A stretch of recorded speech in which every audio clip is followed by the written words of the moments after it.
And here he is, the liberator of both Doma and Alamico in the flesh. I'm Lena Murila, correspondent for The Raven. You might recognize me from my expose on the secret lives of the homunculi. But enough small talk. It's not for nothing that I've been standing here since yesterday morning on the off chance that you might pass by. Meow?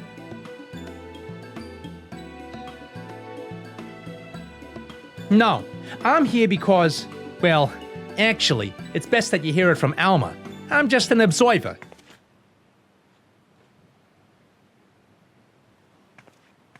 Hey Alma, you fucking whore! I found him! I'm so sorry. Oh, sorry. Is this the adventurer of whom you spoke? Yeah, it fucking is.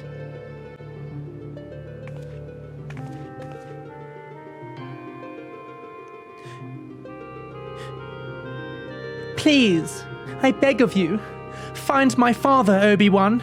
You're his only hope. Oh, fuck, wrong movie. But please, I need your help. Oh gosh, crying noises. Hey, yeah, it's all right, Alma. Yeah, shit. Listen, we're attracting unwanted attention. Might I suggest a change of venue? We'll await you before the Prima Vista. The theater barge has a berth at the airship landing. Yeah. Come on, Alma. Stop having a fucking whinge. Oh gosh, you're right. Makes everyone hate me. Anyway, I'm leaving. Arms folded. And then we stand here in silence.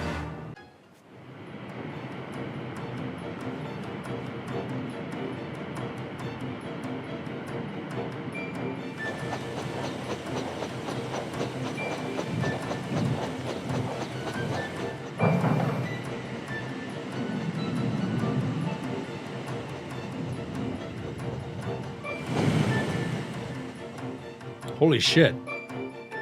It's pretty big. Hey, you can keep that dirk in your drawers. No one here is a member of the Imperial Army, nor are there any spies within the troop. At least, no known spies.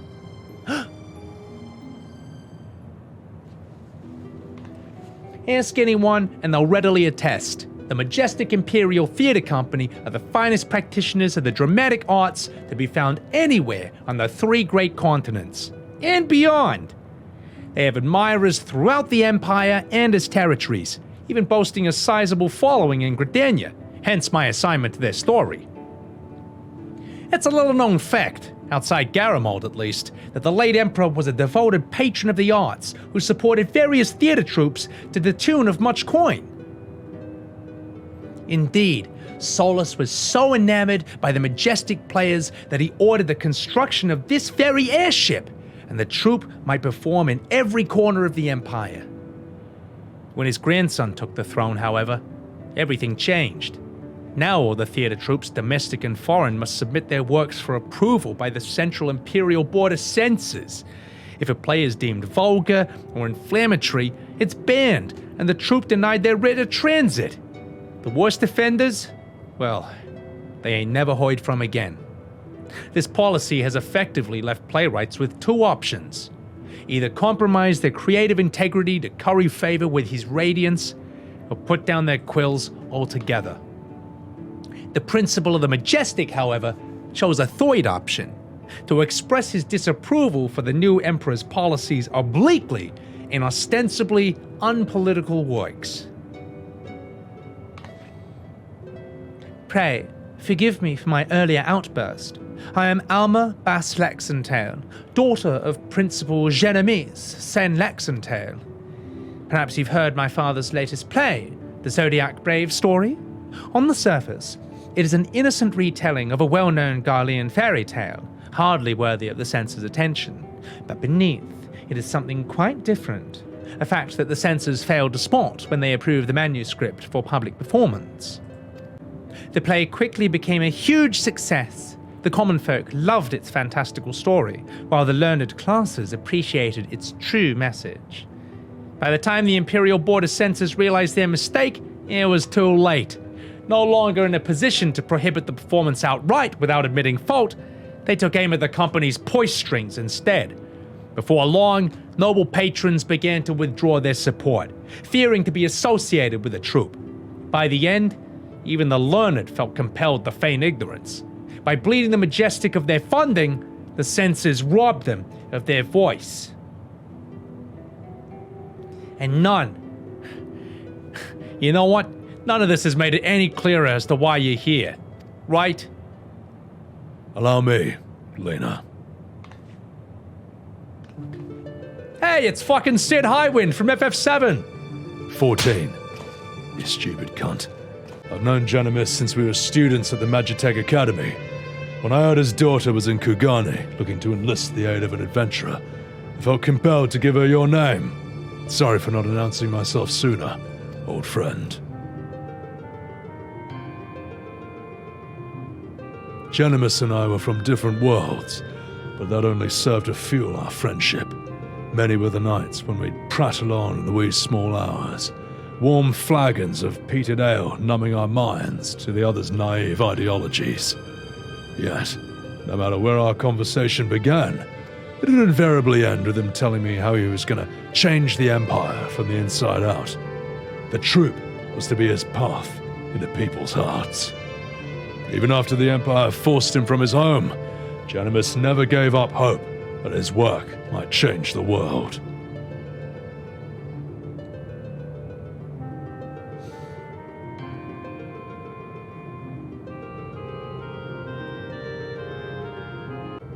Art will ever strain against artificial bounds and borders, man-made walls and misguided wars.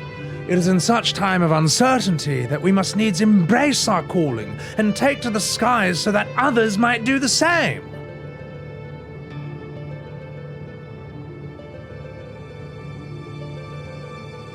What I'm trying to say, rather poorly I concede, is that not all Garleans are hewn from the same stone.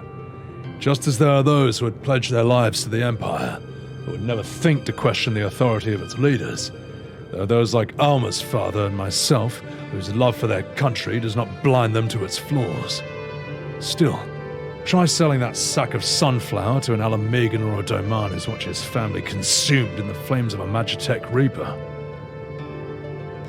How many Eorzean adventurers do you think would leap at the opportunity to help an Imperial soldier search for a missing father? And in Garlean territory, nonetheless. But you're different. You've seen enough to know that the line between good and evil ain't defined by race, color, or creed. So what say you? I say, gotta go fast.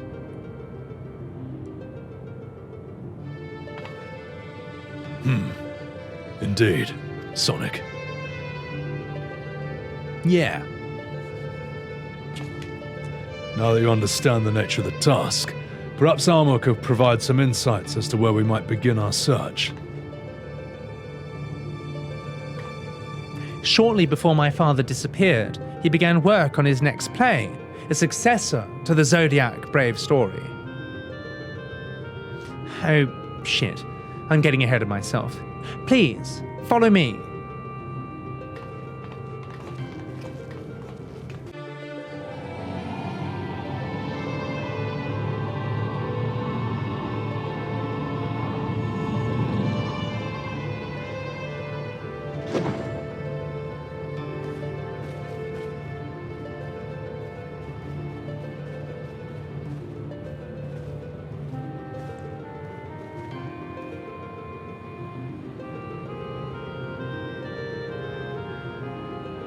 So, through adventure and hardship, young Delita, a boy of common blood, becomes a hero, culminating in the birth of the mythical kingdom of Ivalice.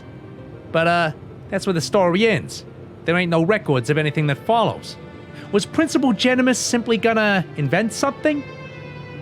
My father believed that he discovered evidence of a second hero, one whose efforts went largely unnoticed, but without whom Delita would have never risen to the throne. His was the next tale he wanted to tell, the true Zodiac brave story. A second hero? According to my father's studies, this young man was one of Delita's closest friends and confidants. That is, until the untimely passing of Delita's sister forced the two to part ways. Yet the unnamed hero continued to provide aid to his friend by thwarting the machinations of those who would scheme against Delita, thus paving the way for the pauper's rise to regent. You must forgive me, but I ain't never heard anyone make such claims. How exactly did your father come by this information? Oh shit. It's a long story. One which begins and ends with Genimus becoming lost in the very legend that he sought to lay bare. Even as far back as our academy days, Ivalice had Genimus firmly in its grasp. He flatly refused to believe the story was just a fairy tale. And so, when he was finally driven out of Garlemald, it was only natural he should choose this, of all places, as his refuge. Was it not, Alma? That's correct, Master Garland. It's been long since my father's belief that the ruins of ancient Ivalice lie beyond Nagsia, buried beneath the sands of the Dalmasca Desert. Poor Dalmasca. The kingdom prospered in relative isolation for countless generations, until the Empire came calling. When not touring, my father would organize expeditions into Dalmasca Desert to search for proof of Ivalice's existence. Sometimes he would bring back strange artifacts, ancient tomes, and crystals. Crystals unlike any others. My father called it crystal meth. My father called them auracite and claimed that they were vital to proving his theories. This is one such crystal.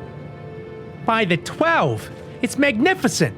Can I smoke it? No, you little drug addict. Ivalician legends tell of crystals bequeathed by the gods unto those who would be kings. It's during his quest to gather auracite that young Delita rises to prominence. Must have heard the tale 1,000 times from my nursemaid. But that's all it ever was. A tale.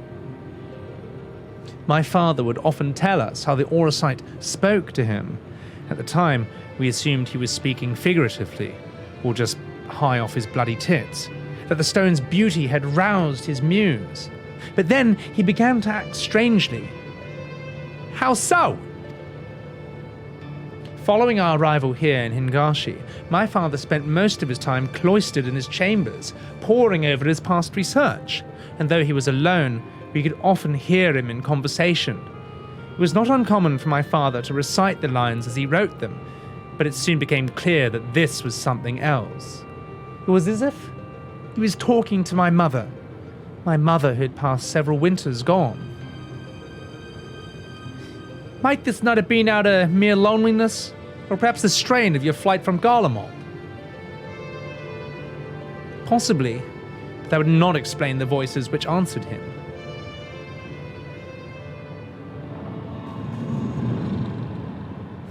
Right. Alma! Who are these people? I told you I did not require any help finding father, especially from outsiders. So good of you to join us, Ramza. Allow me to introduce... Enough, Master Sid. We may be shunned by the Empire, but we're still Garleans. We still have our pride. Unlike some, it seems. We require neither the aid nor the pity of foreign rabble. Especially not a blue hedgehog like that. Have you forgotten where you are, brother? It's we who are the foreign rabble. This land and its customs are all but unknown to us. We would be fools to conduct our search without a proven guide. Your sister is right, Ramza. As my good blue furry hedgehog friend here, your mistrust is ill-placed. I'll personally vouch for his character. In all the time that I've known him, he's never once let anything as insignificant as race or creed color his judgment. You're lucky to have him. But we would have you, Master Garland. Why do you refuse us? Because you're right, cunt. You know why. Until this affair with Omega is resolved, my hands are tied. It pains me to refuse you and your sister, but it pains me far more to leave Genimus to his fate. I'm sorry. You need not apologize. And let my emotions get the better of me. After what happened in Rabanastra, it may be time to admit that we're out of our depth. My brother's last expedition met with tragedy in the ruins of the city. He barely escaped with his life. The Empire turned Rabanastra into a death trap. You were a fool to set foot there without proper escort. I realize that now, Master Garland, but at the time, I saw an opportunity to rescue our father, and I took it. Hey, whatever led you to believe that your daddy was in Dalmasca's capital? My father's fascination with Ivalician legends began with a trip to the antediluvian city long before the war. Call it a premonition, but something tells me that that's where he's returned. Now you must excuse me. I need some time to think. Then Alma, I'll leave you and your brother in Sebby's capable hands. He's ever repaid my trust with interest. You do well to grant him yours. Oh, thank you, Master Garland. We will not forget this kindness.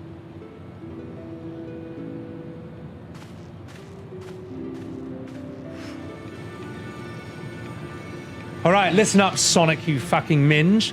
Dalmasca is nestled in a forgotten corner of the Empire's outermost territories. I do not foresee any trouble from the standing army, but would suggest committing to memory the locations of each of the barge's exits, just in case. Hey, don't worry, I'm Sonic, okay? I can go fast. As for the flight itself, the currents above Dalmasca are as wild as the land below. You might want to hold on.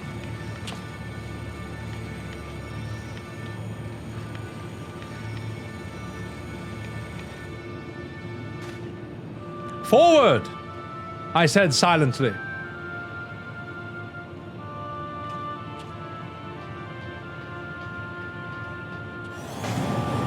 Are we about to do a lightspeed jump? What's gonna happen? I'm excited. Won't what? Don't even start.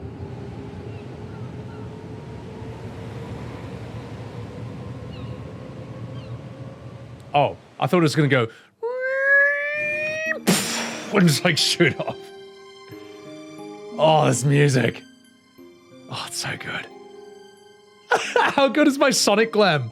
Just totally ruins the scene. Just totally ruins the scene. Oh my god. Just so inappropriately dressed. T. Fraser, thank you for thanking him. We'll complete our descent to Rabanastra in the shuttle.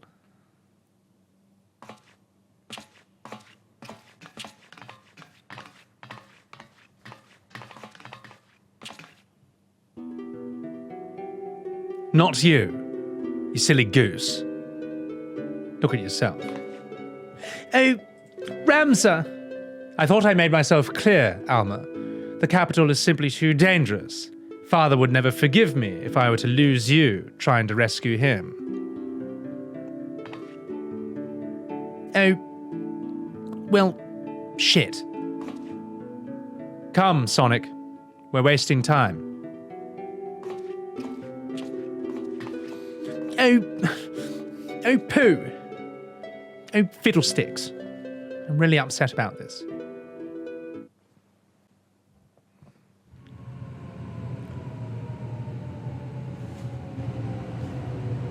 This is fucking FF12! Ah, this is so mad! Because I didn't like that game. I only played it for like, I don't know, maybe 5-10 hours. But I really liked the opening city. This was sick. Oh, this fucking rules! Wait, is it destroyed? Oh, okay. No? Just smoking. Just weird buildings. This is so sick! According to my father, Rabanastra was already a thriving city some 1,000 years ago. But after performing several private excavations beneath a so-called Desert Sapphire, my father came to the conclusion that it was not the first settlement to stand here. Then, your father believes that Rabanastra sits atop the royal city of Lassalia, capital of Ivalice. If that's true, that could change history. We'd be famous. I'd be working here. Famous? Are you sure you don't mean rich? You plebs are all alike. Parasites grown fat on the sweat and suffering of others. Bold words for a boy of just 16 summers. And what, pray tell, have I done to deserve such spite? I only wish to learn the truth behind the disappearance of the Empire's foremost playwright. If that should lead to something bigger, well then, I'd be the worst reporter in the realm if I didn't pursue it. Oh gosh, well, arguments in English. Arguments in New York.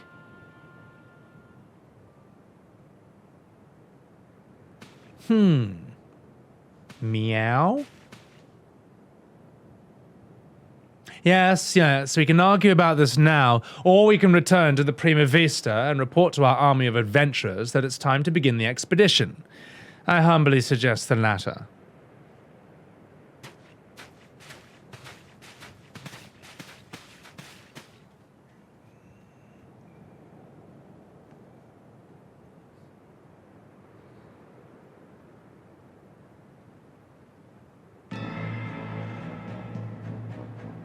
Oh, I remember these things. I remember these fucking things. You see, it is as I said, brother. Let them come to us. Should we kill them now? No. Time not right. When has that stopped us before? Fool, do you not see that one? Slayer of gods, they call him Warrior of Light.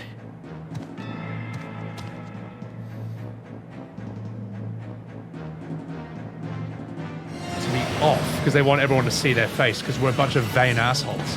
That's actually surprising. The actor's like, can I please wear this? Oh my god, shut the fuck up, boss. I'm trying to talk to chat. Jesus fucking Christ. Do what it says? Oh, shit.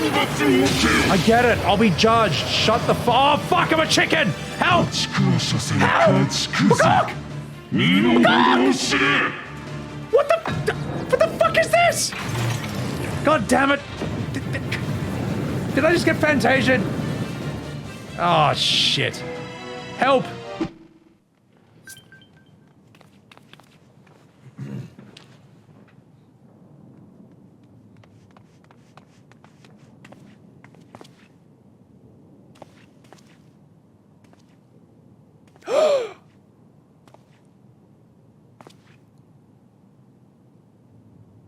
Oh my gosh! Where am I? Father! Ramza, the Warrior of Light. Yes, I know you. But that you should come to my rescue. Words fail me. A poor playwright, I must seem.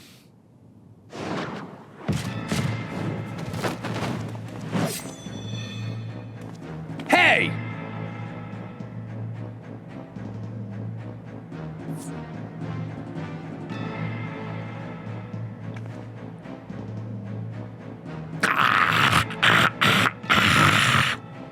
The term you're looking for is thank you. Upon which note, I, Bakamnan, Bounty Hunter, do humbly thank you, Warrior of Light, for delivering me this fine gift. Now, hand over the Orsight, unless you wish to see the desert sands turn red. Be quick. Gijuk here does not have the steadiest of hands. That one, she will bring it to me. Yeah, but I'm working here. Do it. Give him the chili dog. Don't. Yeah, okay. Don't hurt me, Mr. Big Lizard.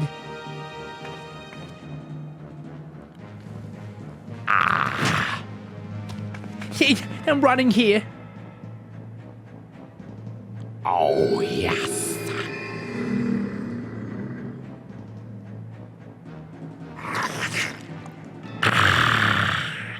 This is it, Dumar. And to think we found it so close to Dumar. The Dumar of Doma.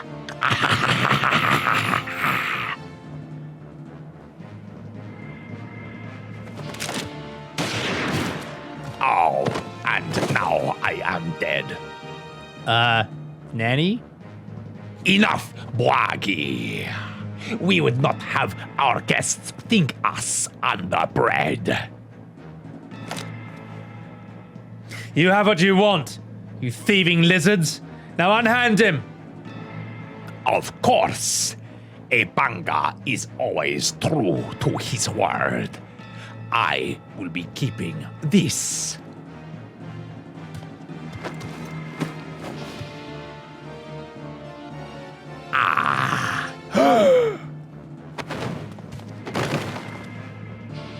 Father!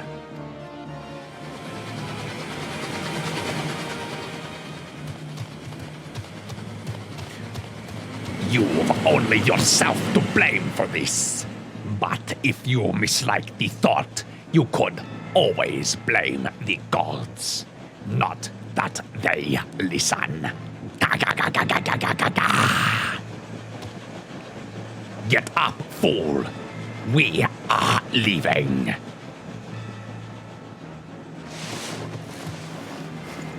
He's just fine. He's just fine, man. Oh, that's so mad. They just shoot each other as like a mild punishment. It seems funny. They're just so tough.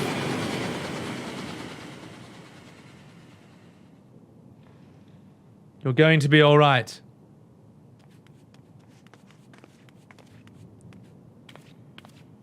Hey, listen, we can't see to your father's huts here. Come on, let's get him back to the Prima Vista.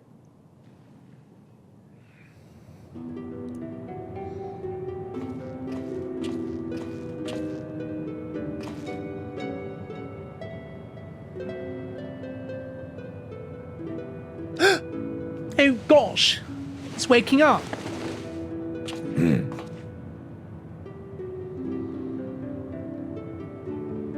I'm a Ponce.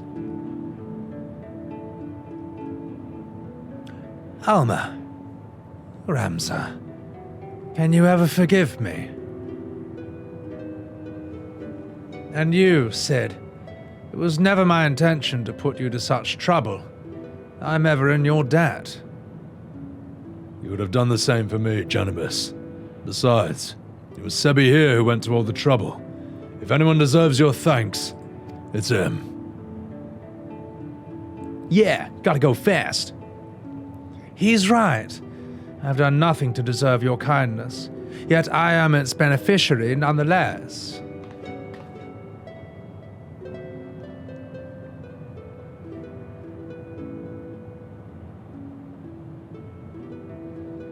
So, if I understand correctly, you're saying Aura Sight does not work to facilitate the possession of a living host by an icon, as we assumed it to be the case with Isiel and the Archbishop, but rather, it absorbs the host's ether, its very soul, somehow transforms it before returning to the host's body. If that's the case, our Charlayan allies need to be informed immediately. I suppose the real question is, did you find what you came looking for?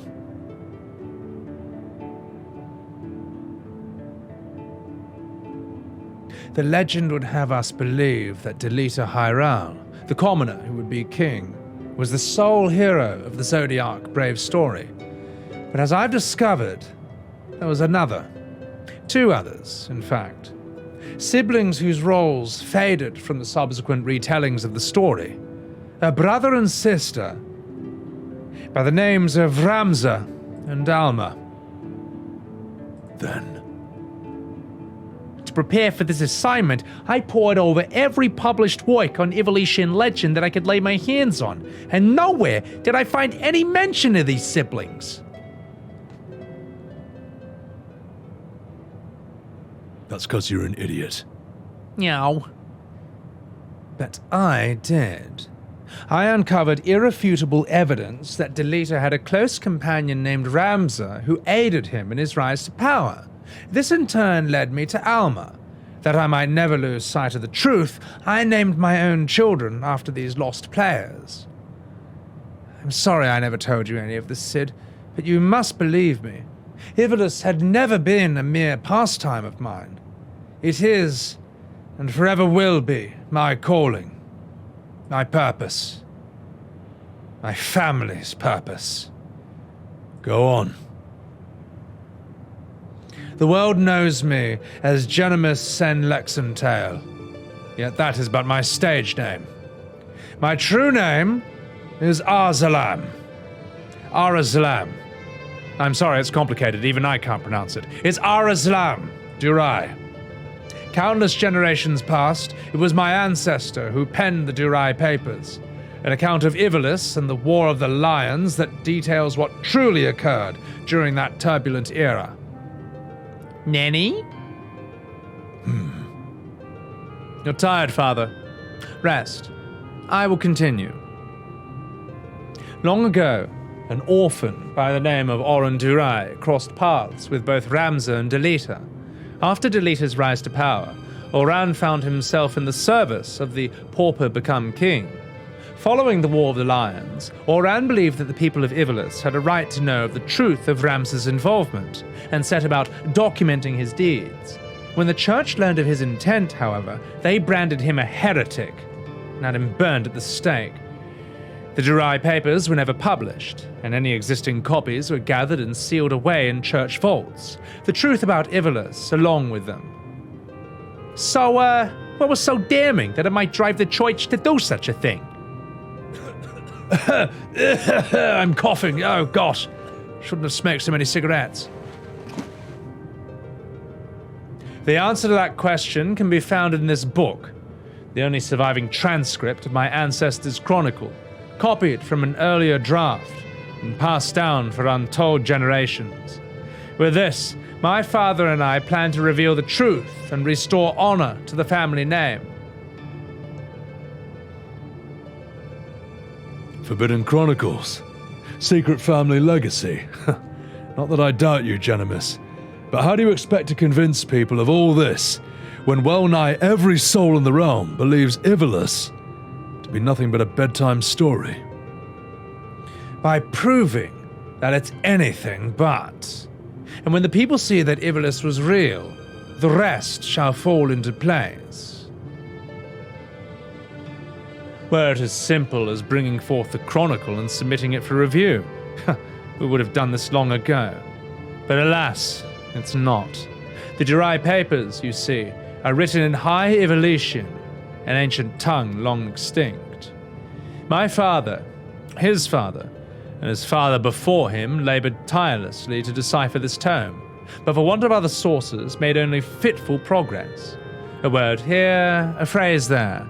It wasn't until a recent expedition to Rabanastre turned up several well-preserved artifacts, and we were able to translate a small portion of the papers.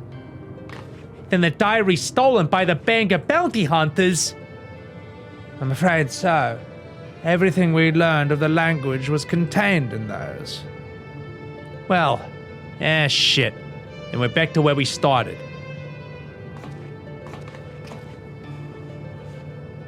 Not necessarily. We still have the transcript, as well as some few translated passages. And of course, my father's impeccable memory.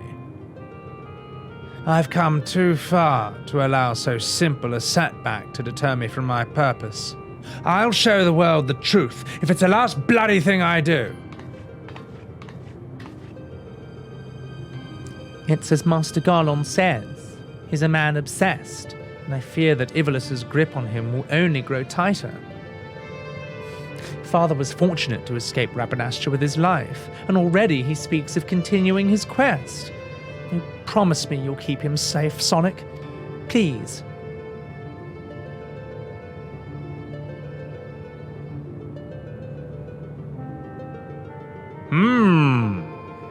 Suspicious. The Otius is no ordinary crystal, even discounting its obvious historical importance. The specimen is more than a simple manifestation of elementally aspected energies. It is, rather, an ethereal lodestone whose facilitation of both the absorption and transmission of distinct frequency NRR-type harmonic vibrations has been observed to promote ethereal amplification. Fucking first tried. Fucking nailed it. First try. Holy fucking shit. What a line. Jesus. That's what you get with a classically trained actor.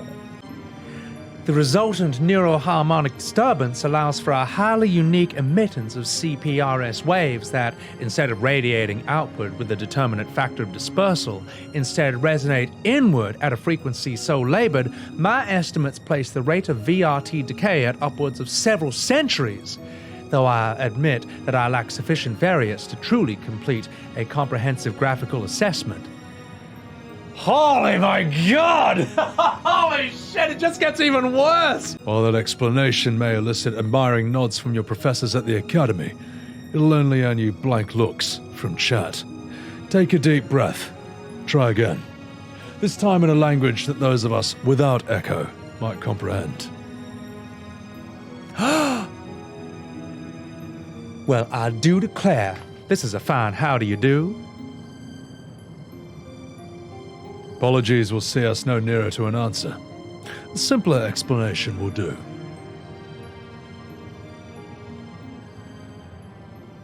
Simpler. Right. Ether is not only the building blocks of all things material, but those immaterial as well. Thoughts, memories, feelings, one's very will are all understood to be ethereal phenomena and can be measured as such. Unlike most crystals, which can only emit elemental energies, auracite is tuned not only to absorb ether, but ether specific to the immaterial. That ether is then stored and multiplied within its crystalline confines until external stimuli precipitate release. Meow? Try again. Oh, shit.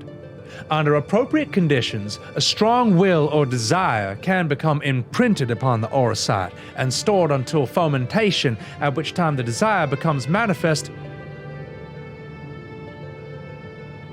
Fomentation. Oh, for God's sake, look, what my studious young friend is trying to say is that the Otius takes one's deepest fantasies and makes them a reality. There. Was it that hard? Yes, that is, simpler.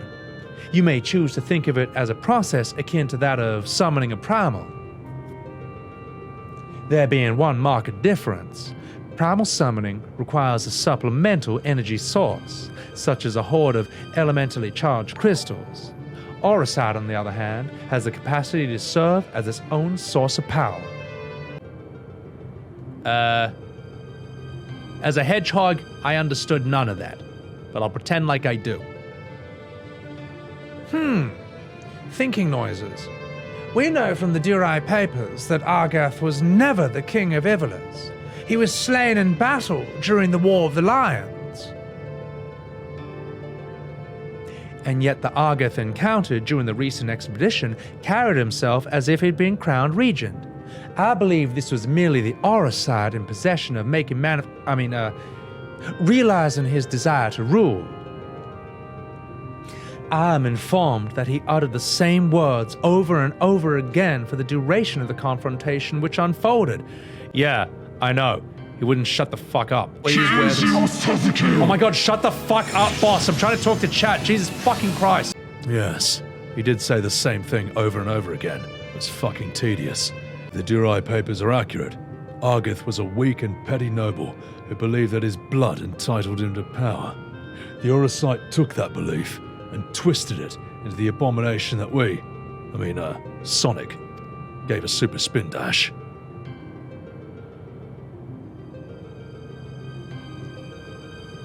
Then you're saying that the crystal could prove to be a threat? Oh, fuck. The Orosite, Alma. And not necessarily. Ramza seemed to fare well enough. There's no record of the young regent being manipulated by the artifacts that he gathered. In the hands of the just, the Orosite should prove harmless, even beneficial.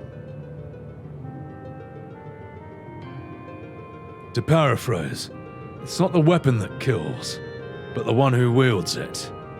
Now, where have I heard that before? Oh yes, it was Emperor Galvus's justification for taking the marvels of Magitech and applying them to the manufacture of arms. Where, after all, was the harm if it allowed him to bring order to the three great continents? You draw an intriguing parallel, Master Garland.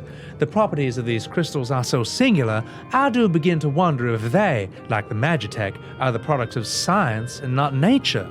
That they were created by someone to... But who? What manner of person would even be capable of such a feat? Oh gosh, I'm so flustered. Sonic thinking. Moshi mosh. Understood. Cunt. Now that is an interesting question, the answer to which I look forward to hearing. Regrettably, I have pressing matters to attend elsewhere. Fear not, however. Mikoto's insight will prove far more beneficial than anything that I might accidentally contribute. Anyway, I've been booty called by Nero. See you later.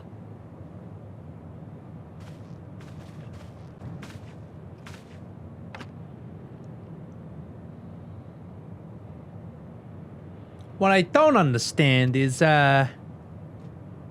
if Dumar was imprinted with Argath's deepest desires, then whose desires are rattling around inside Odious? Oh, fuck. Well, gosh, good call. I do declare I had the self-same question, and thus conducted a thorough inspection of the crystal upon my arrival. The results were inconclusive. Traces of ethereal activity were present, but to all intents and purposes, the vessel was empty. Empty? But what about the voices I heard? Voices? I heard nothing of the sort. The only voices that you heard, Alma, were in your stupid head. Fuck you. Oh, Ramza, why do you have to be such a cunt? Because I am. Shall we speak of voices, then? What of yours, Alma? Our resident voice of dissent. You've done nothing but question the wisdom of our research from the moment we left Garlemald. Would you put your petty worries above our family's calling? Oh, no. I would never. You would never? Then why involve a gossip monger, a goody two-shoes, and this blue hedgehog? Shifty-eyed look. Nani? Fuck. Please tell me you can see that. By Jove. Oh, I'm sorry, cunts. Was I interrupting? No, please do go on. My acceptance into your fine troops' ranks can wait until everyone's said their bloody piece, Kupo. Guards, get this, whatever the fuck this is. Mont Blanc. The name is fucking Mont Blanc, you cunts. Denizen of Dalmasca's deserts, seeker of thrills, smoker of Winnie Blues, and drinker of VB. But you cunts can call me Mont Blanc, Kupo. Dalmasca has long been known as a melting pot for myriad cultures, where minor races such as the Sikh, the Bangaa, and the Vieira might live in relative harmony with the Haya, Elazin, and the others. And yet, there's no record of prominent Moogle populations. Well, that's cause we're neither prominent nor bloody populous. My people are bloody nomadic by nature, cunt. Ever drawn to the elusive frontiers and the freedom she promises, Kupo. A Moogle? Course I'm a Moogle, cunt! What, You think the adorable wings and fluffy pom would have bloody given it away? No, anyway, listen up, you dickhead. About my mission to the, Majestic. I will allow no such thing. The Majestic is the Empire's premier theatre company. We will not sully its good name by granting refuge to a fluttering Australian ball of fur. And furthermore, how in the world did this abomination board the Prima Vista in the first place? Oh, well, I'm a sad moogle. You know what? Fuck you. Well, by means of his wings, were I to guess. As for his admission into our company, I do not seem to recall race, creed, or allegiance on my list of prerequisites. Do you? Oh fuck. No, Father. Very well, Montblanc. What exactly is it that calls you to the stage? Our stage? Well, I'm fucking glad you asked, Kupo. What do you bloody think? The Zodiac Brave story. Never before have I witnessed something so amazing, so bloody moving. Sitting, well, I mean, technically hovering there in the audience as the story unfolded around me, I knew I was witnessing something bloody special. Something positively transcendental, Kupo. It was then I realised that I either had to be a part of it or go to my grave, a bitter and broken moogle.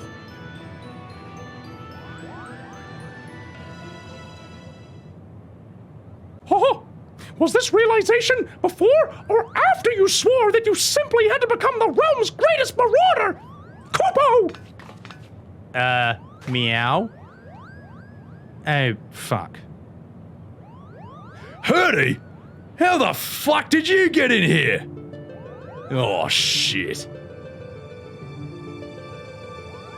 Perhaps you'd have more success running away if you didn't reveal your grand designs to every fool you happen to meet! Kupo! Was it not but 20 nights ago that you took up the axe, Kupo? Now here you are, professing your passion for the stage before carving even a single notch in your haft! Do you not remember? He who churns the butter gets the sweetest bread? Oh, fucking hell, mate. How's one said to... How am I going to savour the buttered bread if my head is in the belly of a fearsome beast? You accuse me of giving up when I merely came to the realisation that continuing would end in bloody failure. Only through a change of course could I reach my final destination, Kupo. And that destination... No, shut up, that's my line! And the destination is what? Mar? Are you sure it's not a geomancer? A rhythmatician? Templar? Oh, don't bother answering, Kupo. We all know that you'll be singing a different tune come cockcrow. Oh, fucking hell, mate. And that's where you're bloody mistaken, Hurdy. I was designed to be a thespian. I can feel it in my fur. The role of Delita was made for me. For me! Kupo! Moogle noises! God damn it, everyone shut up! The actors in our company trained at the Empire's finest institutes. They represent the pinnacle of the profession, not only in Garlemald, but across the entire world. A vagrant bat-mole like you could never hope to share a stage with such artistes, let alone play the part of a hero like Delita. You yourself admitted you were too craven to face a solitary beast. How do you imagine you would fare against a pack of theatre critics? Any troupe would need proof of valor before it could even consider...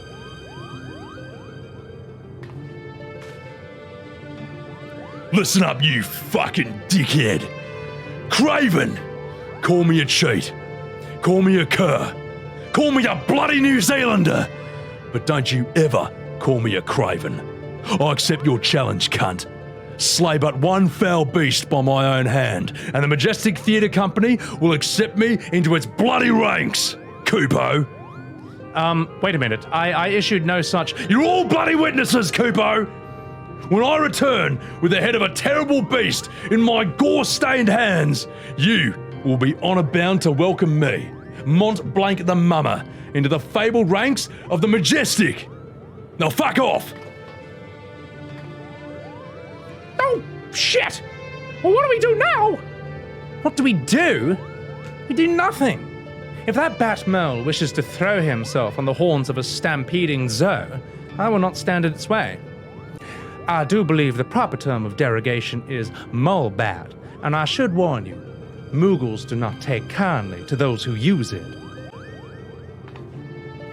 Oh, God damn it, Ramza. Why must you always put yourself above others? Did you learn nothing from Argath's wretched example? Oh, shit! Montblanc would never have set off on this fool's errand had you not made this challenge. If anything befalls my brother, your blood will be on his hands. Oh, God damn it, Sebby. You're the only one among us capable of locating Montblanc and preventing this disaster. On behalf of my brother, I beg your assistance. Oh, gee swell! Montblanc, what were you thinking? Hey, have you any idea what you put your brother through? He's been worried sick. Oh, fucking hell. Herdy and Ramza were right all along. I am a failure. A flop. A flailing, flapping, floppish failure of a bloody New Zealander. How can I play the part of a hero if I can't even ruffle the feathers of a single Kiwi bird? The audience would see right through me, like the spineless jellyfish I am. Hey, now wait a minute, Montblanc. Not everyone can be a hero. Not even most heroes.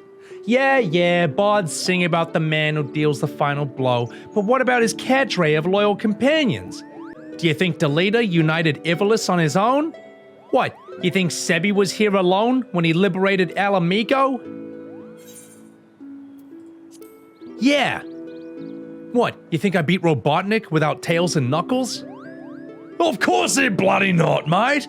Every campaign needs a brilliant architect. The mastermind who moves the pieces across the board. And I, Montblanc, can be that bloody mastermind. Oh, gee swell. Well, that was quick. Hey, let's not dwell on the details. The day is saved, and Montblanc has escaped, except for, a scratch or singe to show for it. We should return to Prima Vista before our luck runs out. That's a fucking good idea, Kupo.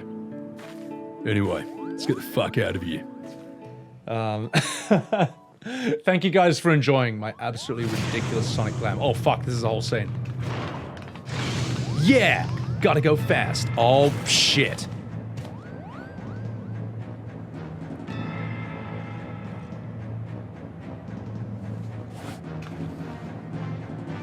Please! The ship is a place of peace! Release my sister, or you'll answer to me!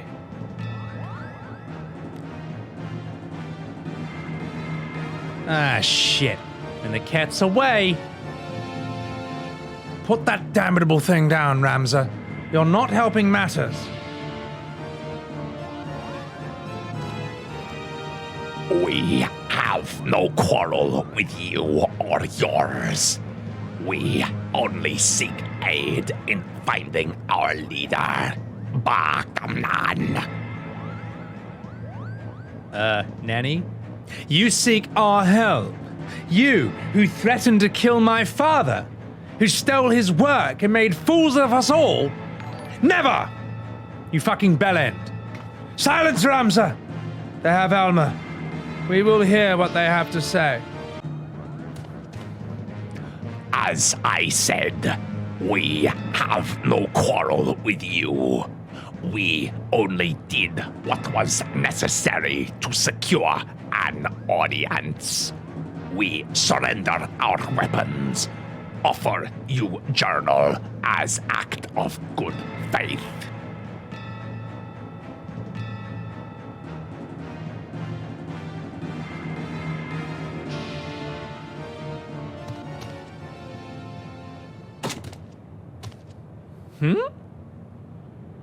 Oh. Oh, gosh. Oh, fuck. Save me, Ramza. Shut up. You boring little minge. I'm sorry, that was a bit harsh. Sorry.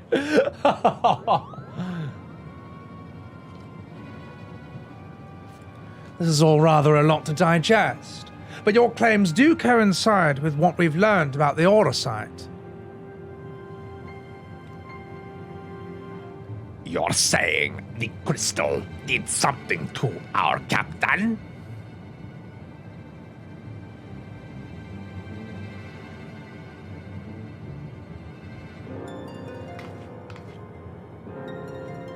After being emptied of Argatha's will, the Duma sought that of another to sate its appetite for ether. You say Crystal ate our captain? Not his body, no. Only his soul. His soul. Tell me, what in your opinion was your leader's deepest desire? What was it that he longed for above everything else in the world?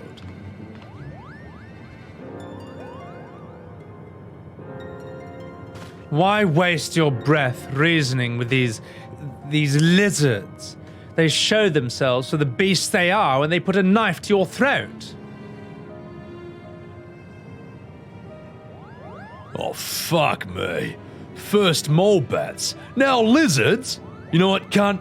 You're fucking racist. Well, maybe I am. What are you gonna do? Cancel me on Twitter? Oh, fuck me. He's verified. The boy can call us what he pleases. For our past failings, we deserve no better. Your failings? 30 summers come and go, yet not a night goes by that I do not wake in sweat at the memory. We were Fusiliers in Dalmascan army, stationed in Royal Stronghold at Nalbina. Nalbina Fortress was reputed to be impenetrable. Its fall to the 4th Legion proved a turning point in the Imperial campaign, dealing a crushing blow to Dalmascan morale and ultimately marking the beginning of the kingdom's end.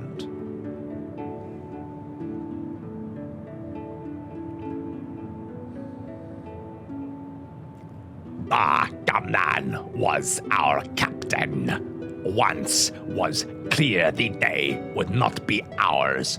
Prince Ramza, commander of garrison at Nalbina, tasked him with one final mission.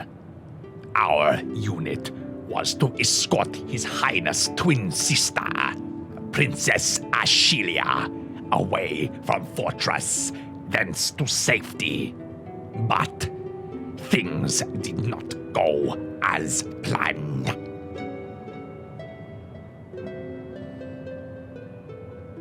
I remember the words she uttered as she lay dying in the captain's arms, but a stone's throw away from the Garrasmith waterway drains into the sea.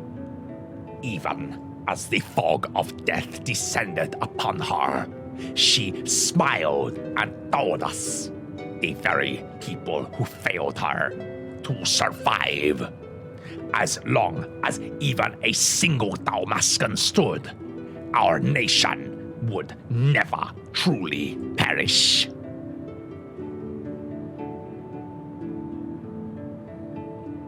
But it should not have been us who survived. By failing to protect our charge, we betrayed Princess and her memory, brought shame upon our race. Yes, we are cold-blooded lizards, deserving whatever scorn you heap on us.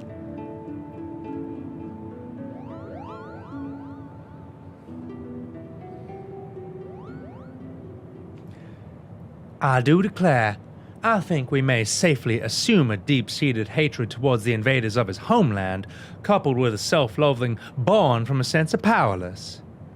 The darkness that lurks in the heart of Bangaa is little different from that which drove Argath, but the self-same emotions that were there to nourish the Duma. Meow? Stop speaking in riddles, Shalayan. What she's saying is that your brave captain will eventually turn into a monster. Or rather, more of one. Galleon lies. Hey, what they say is true.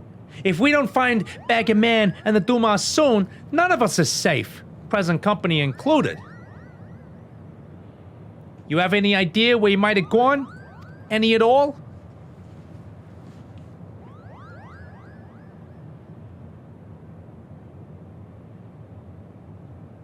Wait, look at this. Something has been added to the final page of my journal.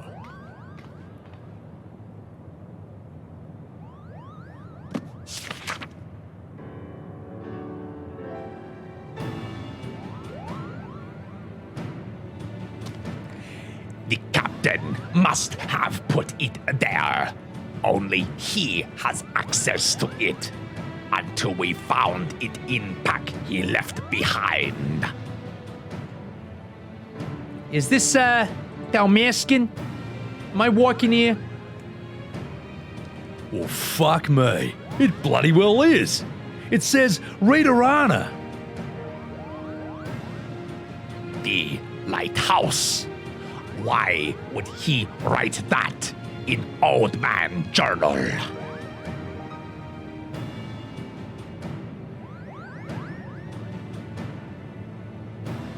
There's a place in the Valnard Sea, far to the south of Rabanastra, where the ocean tumbles into a gaping maw, more than a mile across.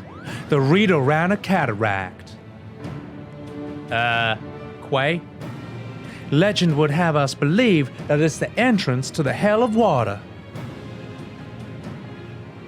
Many a scholar seeking to prove otherwise has descended into the chasm, some even by airship, but not one has returned.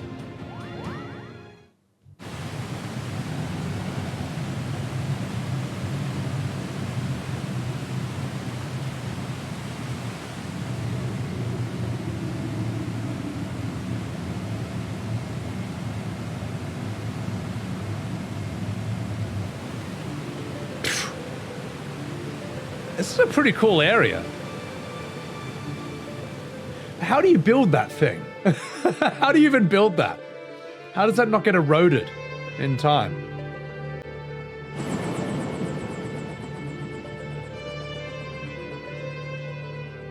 Jesus.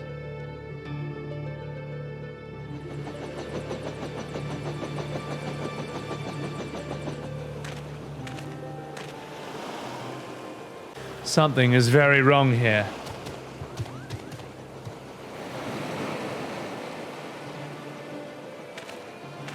Perhaps it's best if we split our fellowship into two parties. One to delve into the tower's depths, and one to observe from afar. As acting expedition sub-leader, I appoint you to captain of the first. You may use this spyglass to aid in your search for the missing lizard. Nanny?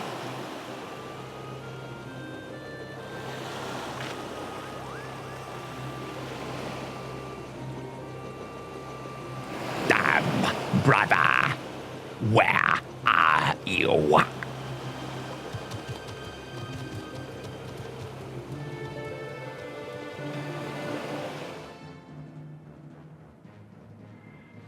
Prince Rasla, Prince Ashiria, you cannot forgive me. Nor should you. It my fault. I could not save you. Could not save anyone. Anyone but myself. I am sorry. Bagam, wait.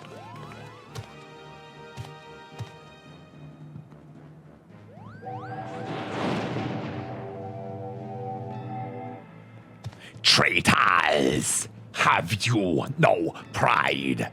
You treat with very men who laid waste to our homeland. You are mistaken, brother. There are no Imperial here. We come to help.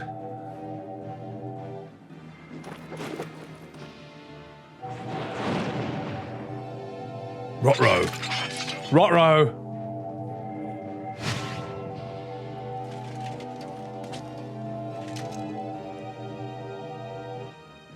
I know what I see. Mine own kin sided with enemy. How dare you stay my audience with princess? The Duma? Yeah, shit.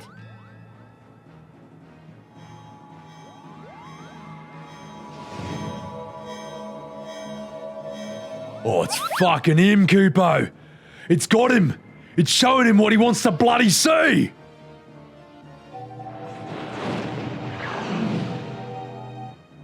Witch murderess. Oh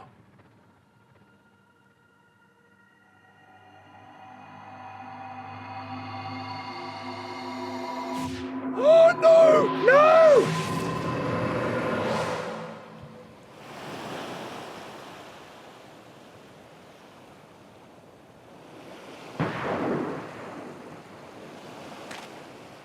Not her! Gunfire!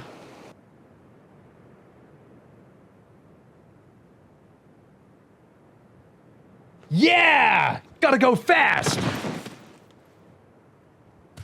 Bagaman!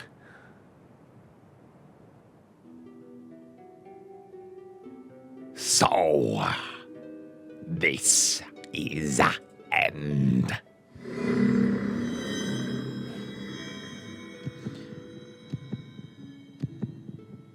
Recite the words, satisfy the covenant, relinquish thy soul unto me, be granted that which thou desirest most in the world. Sword in hand, a warrior clutches stone to breast. Look at me, brother. Look at me. In sword etched he fading memories. Don't you die! Not yet! In stone, his tempered skull. We promised we'd go together when our time came. You can't leave us here. By sword attest, by stone reveal.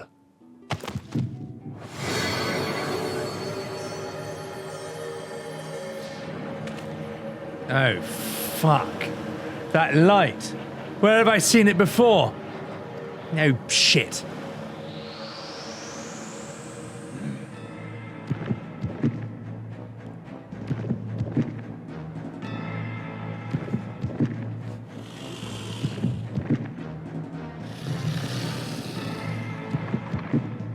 Rotro.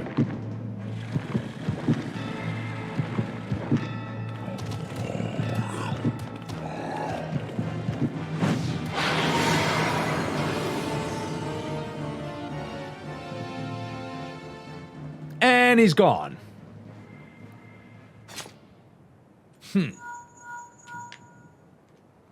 Whatever you're doing, you need to leave the lighthouse right away. Right away! Do you hear?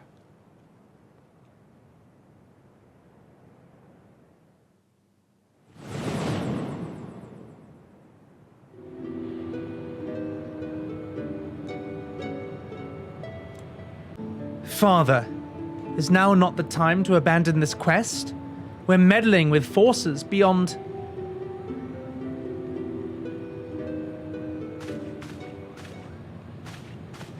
Oh gosh, enough, Alma. We adults are talking. While Sebby was searching for the lizard, I inspected an area of exposed foundation at the base of the lighthouse. And you were right, Father. The lighthouse is built squarely atop the ruins of what can only be The clockwork city of Gaug. The whatwork city of who? According to the Zodiac Brave story, the clockwork city of Gaug was a metallic metropolis wherein airships, automata, and other technological marvels of the age were first conceived. Little is said about its location, however, save that it was far away. While the Durai papers do not say a great deal more, they do mention the land upon which the legendary city was built was severely limited, an inconvenience that forced its inhabitants to build up rather than out. Which led me to ask myself, what if the reason land was limited was because the land in question was an island? But that would still not explain the omission of the cataract. It is inconceivable that the authors would neglect to mention so prominent a landmark had it existed. And then I found it, a lone passage regarding Gaug's fall. While the particulars were missing, it appears the city was abandoned after an explosion left half of it in ruin. I believe that this explosion may have undermined a portion of the seabed.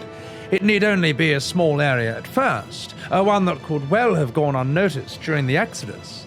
As time passed, however, the waters would have continued to wear away at the rock, slowly widening the gap until we have what lies beneath us today. This would explain why there is no mention of Ridarana prior to the present era. Oh, come, Father. Can't you get your bloody lines right? Of the possibility that the Garleans are descended in part from the displaced citizens of Gaug.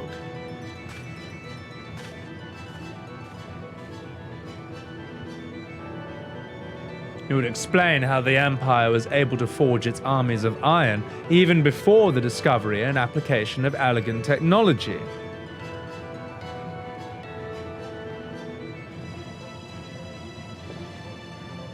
And it may also explain why the legend of Ivalice has resonated with our people for centuries, despite the fact that the Lost Kingdom was, as far as we can tell, in quite a different corner of the world.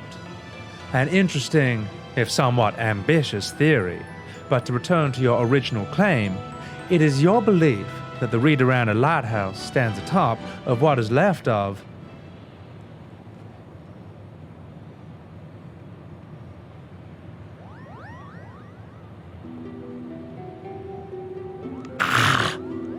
that necklace. Where did you get it, girl? this. It was my mother's. Your mother's? It was my late wife's most cherished possession. Why do you ask?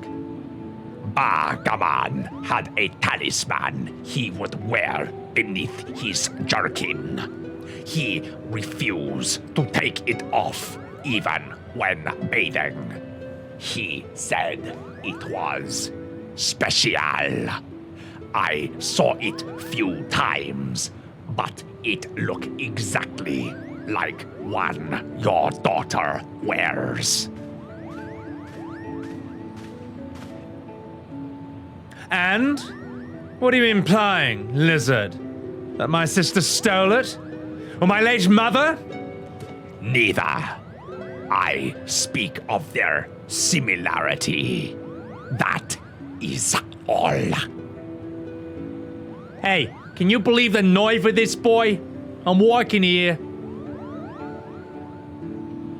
Enough, Ramza. Our guests are merely concerned for the well-being of their kin. But what of our kin?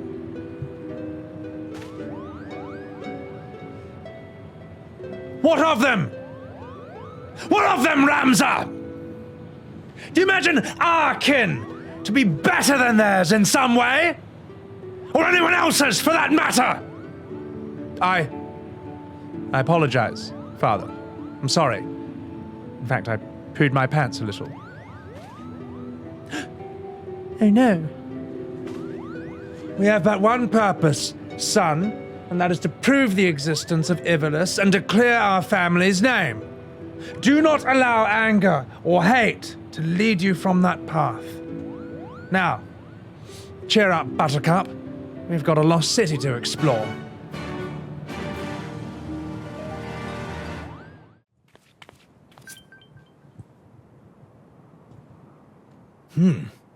A Chaos Emerald. I could go supersonic with this.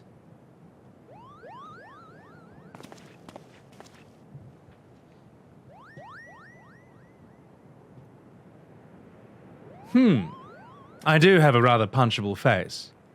Mother's necklace. But what is it doing here? Unless... Oh, fuck. Oh, gosh. Oh, shit. Huh? Well, at least he deserved it. The Moogle is so worried.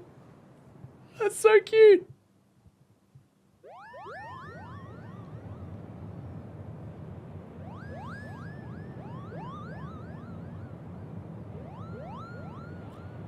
Oh, I didn't put the music back on. Oh, fuck. Alma. Alma. Are you there? I'm here, Ramza.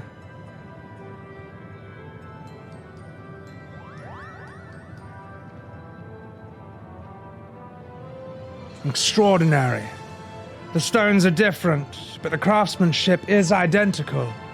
However did it come to be in Bargaman's possession? Though they are indeed of a different shape, the stones appear to be cut from the same crystal. Oh, what they fucking are, mate. They're bloody auracite. Auracite? And what makes you say that? Can't you bloody feel it? You can feel it. Can't you, Hurdy?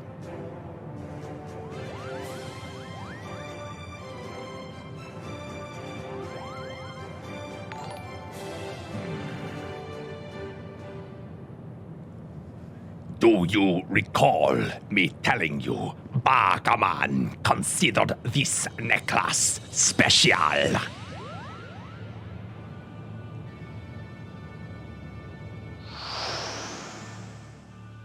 It was special because it was entrusted to him by Prince Rasler.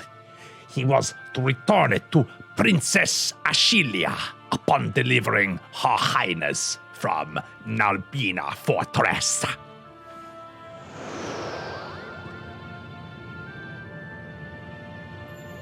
A family keepsake? Yeah. Of course. And each necklace, each auracite, has acted as a lodestone, drawing both of our parties closer and closer to Ivalice. Indeed, Father. The auracite guides us. Ramza! Oh gosh, you recovered. Thank you, sister. I'm well now.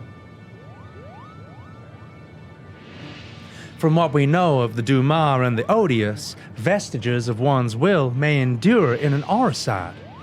Could it be, then, that the desire of the former owner or creator of these necklaces was simply to return to Ivalice? But who could that have been?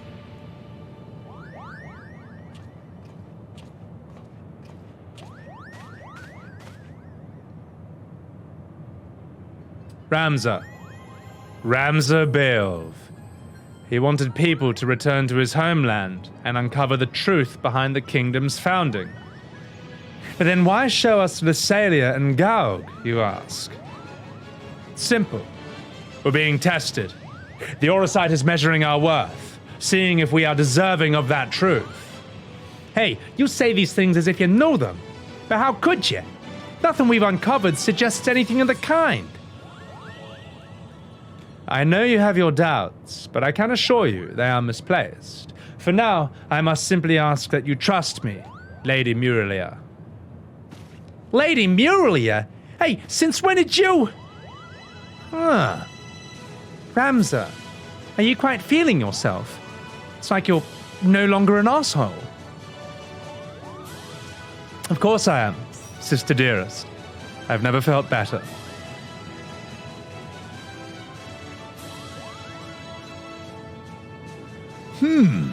I'll sense a bloody disturbance in the force. I'm in the ether. Oh, fuck me. Here comes a lawsuit. Father, these necklaces are gifts. Gifts from the old gods who once watched over the evolutions. It's proof we have their blessing. With the necklaces and the Otius, we can finally prove...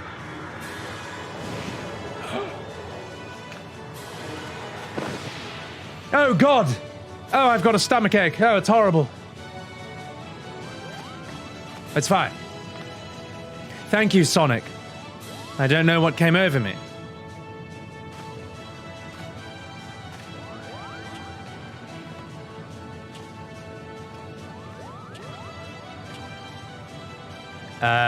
Neanderthal?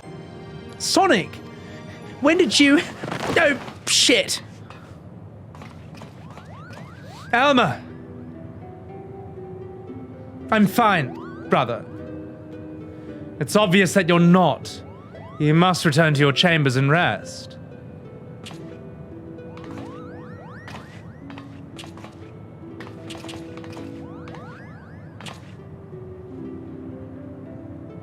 Forgive me.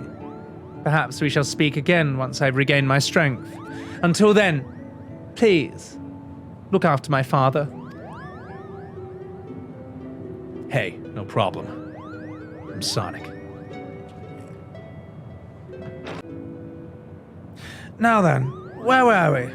Ah yes, the matter of our next expedition.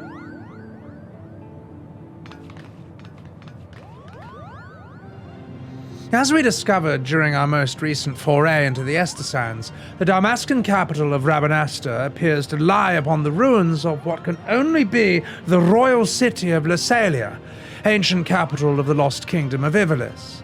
Shortly after, we stumbled across remnants of the legendary clockwork city of Gaug, cleverly repurposed into a lighthouse overlooking the Reed-Arana cataracts, remnants which now sit suspended above the fathomless chasm. Lassalia, Gaug. What have they in common, you ask? Well, I shall tell you. They both appear in my ancestors' accounts of the rise of Ivalice, the Durai Papers. And with each new discovery, this forbidden chronicle is now proving Ivalician legend to be more fact than fairy tale. There's no denying the proof, and it is but a matter of time before scholars and historians from across the realm come to the same conclusions. But as you are all aware, my aim has never been to simply prove the existence of Ivalice. No, I shall not rest until I have revealed the truth of young Ramza's role in King Delita's ascension and cleared my ancestor, Oran Durai, of the false accusations made against him by the church. So what you're saying is, we gotta go fast. Yes, we do have to go fast. And I have a possible destination in mind. Arriving there safely, however, is another matter. To that end, I have enlisted the aid of our company's newest members.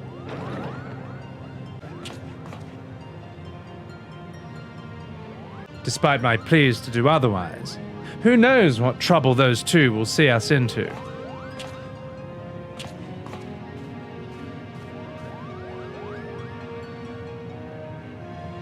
Though, I must admit, both Mont Blanc and his brother have proven more useful than I would have ever dared to imagine.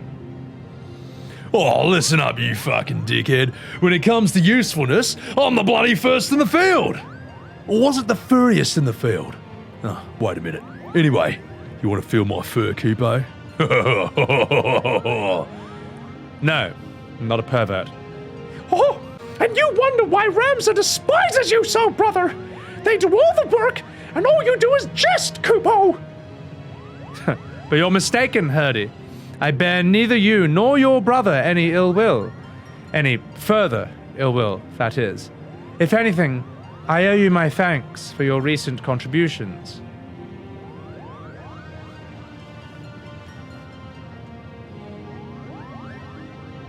His thanks? His thanks? Hey, are you hearing what I'm hearing? What happened to that venom-spitting asshole that we all used to know and hate? Alma certainly seems pleased with the change, but forgive me for not buying into this all too convenient transformation.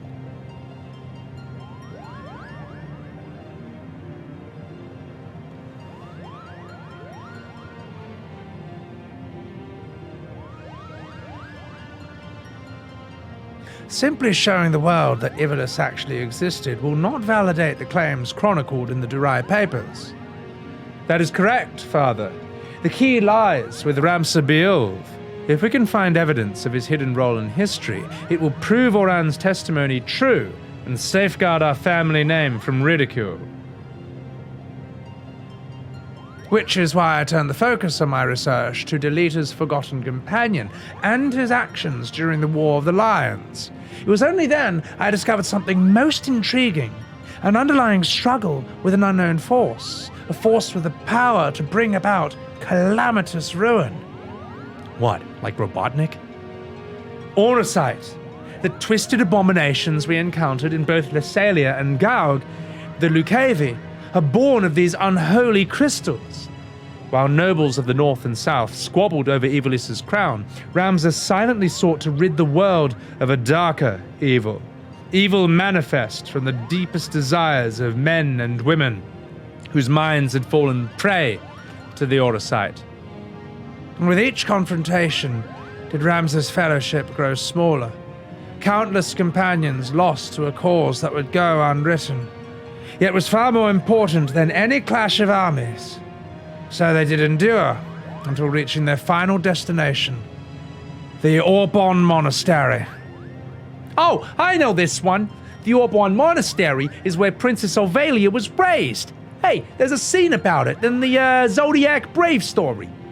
After the leader emerged victorious in his final campaign, he marries the princess to legitimize his claim to the throne of Ivalice. Ah, I see someone's been paying attention. But I don't understand. Why would Ramza crusade against the Lucavi to take him back there? According to the Durai papers, the sinister being who engendered the Auracite was said to have slumbered beneath the monastery. I do declare. But who or what would have the means to create something so powerful? Ultima, the High Seraph. Nani? A seraph? What's a seraph? Seraphs are believed to be servants of the gods, divine beings whose only purpose is to carry out the will of their immortal masters.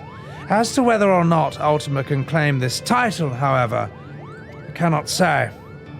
Just as there were those who chose to worship Ultima and her otherworldly might, there were equally just as many who feared the Visitor and her deadly magics, often referring to her as the Angel of Blood for the carnage left in her wake. That sounds like Robotnik. I do declare, what if the spell that Sonic claims to have experienced in the Praetorium, coincidentally also called Ultima, was in fact an elegant interpretation of the very magics introduced to Hydaelyn by the High Seraph? But that would mean, what would that mean? I've spoken with several colleagues back in Charlayan regarding their opinions on the ancient incantation. While they have little to show for their research, they all agree on one thing. The manner in which Ultima ethereally manifests should not be possible, at least on Hydaelyn. So it would naturally make sense if we discovered that the Alligans had learned the spell from a being not of this dimensional plane. As to exactly how they convinced the being to impart that knowledge onto them. Not of this plane? Hey, the hell are you talking about? Are you working here?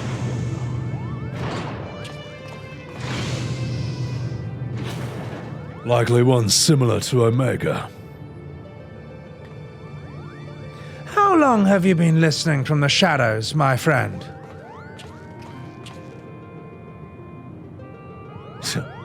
Long enough. I'm here to deliver the item Mikoto requested. Besides, I just finished bombing Nero. He's not going to recover from that for at least 3 days. Sid, there was no need for you to deliver it personally.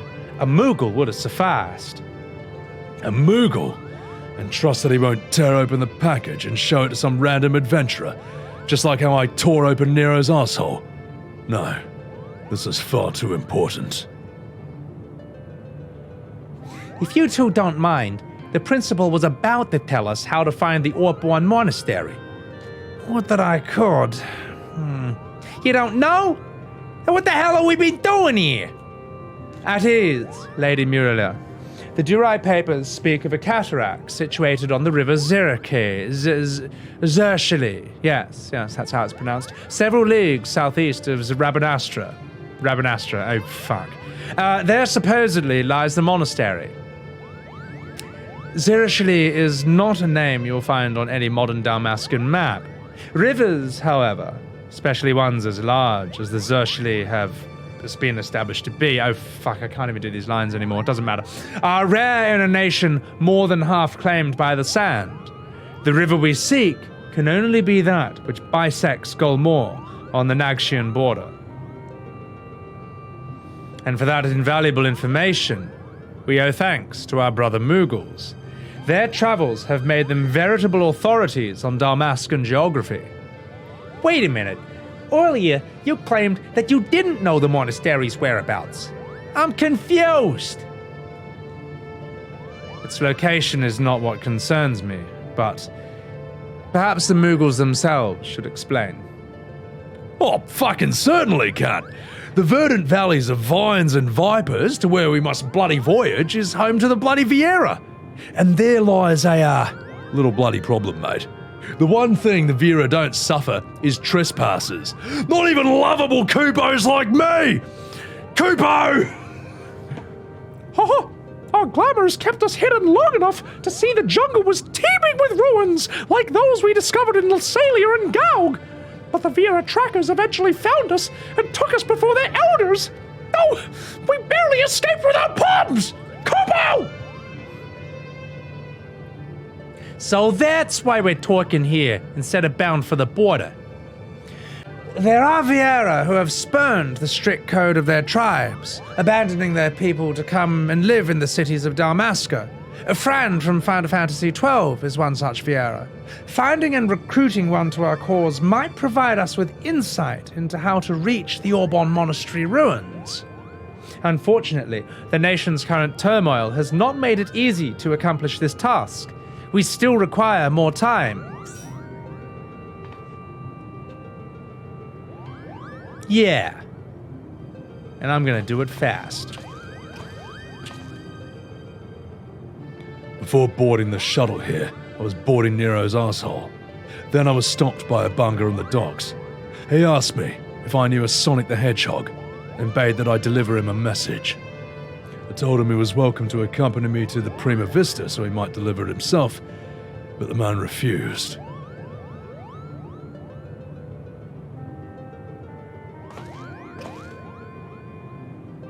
Makoto, I saw this device crafted to your exact specifications, but I can't guarantee it will function as intended, seeing as I had nary a subject to test it on. I was going to use it on Nero, but believe me, after our last session, he's going to need a while.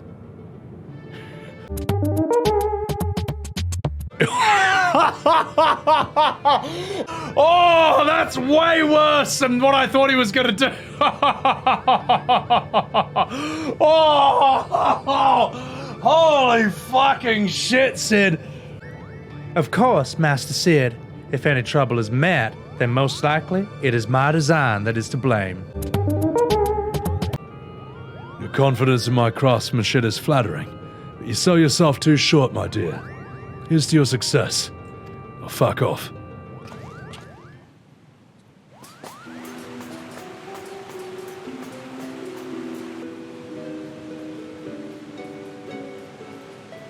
Mommy! I want milk! Sorry. I've done as asked. I bring you Liberator. And here I thought it'd be taller.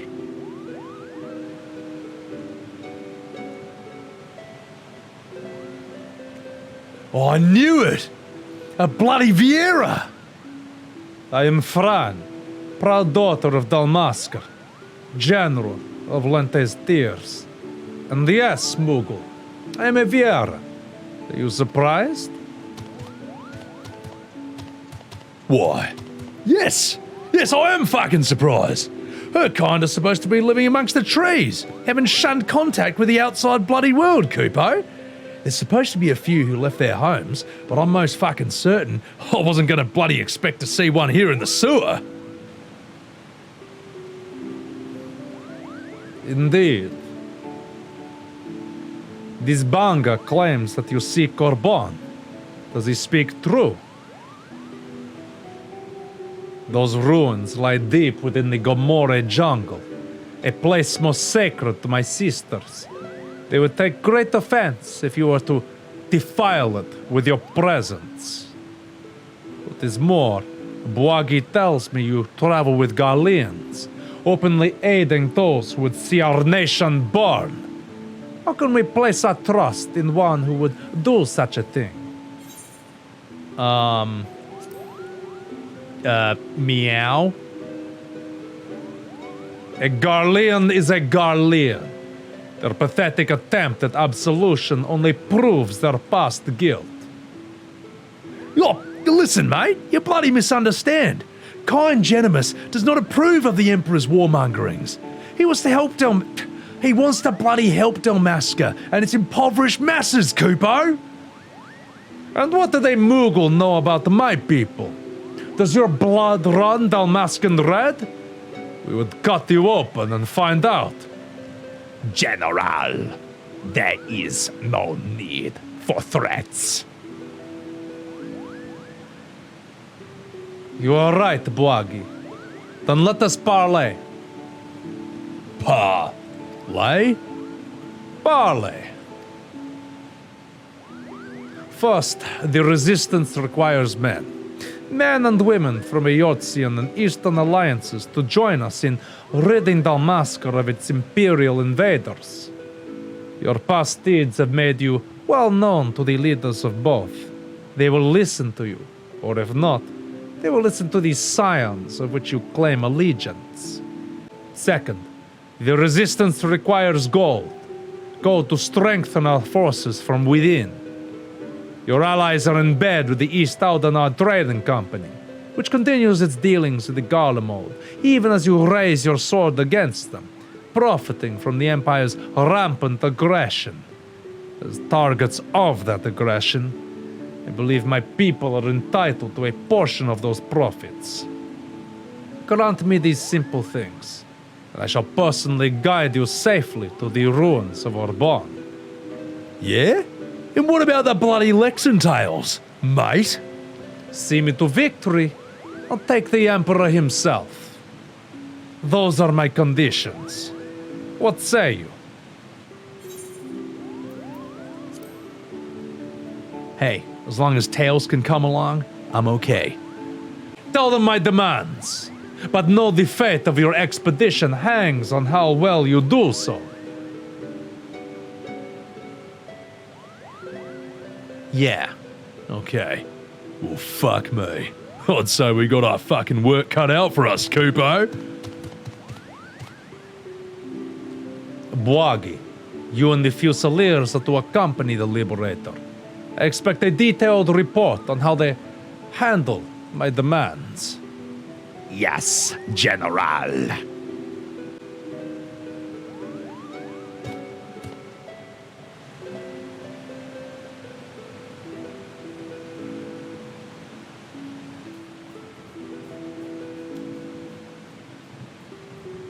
Not that I expect them to be taken seriously. You are a fool to trust them, Princess.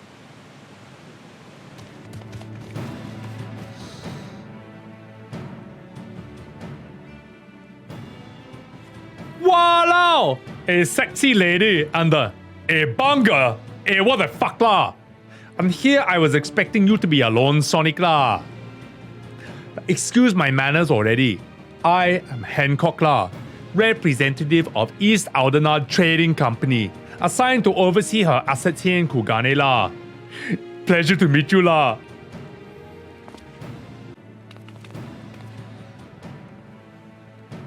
And I am Yugiri. We apologize for making you come all this way. And I'm fucking Totoro, asshole! I'm walking here!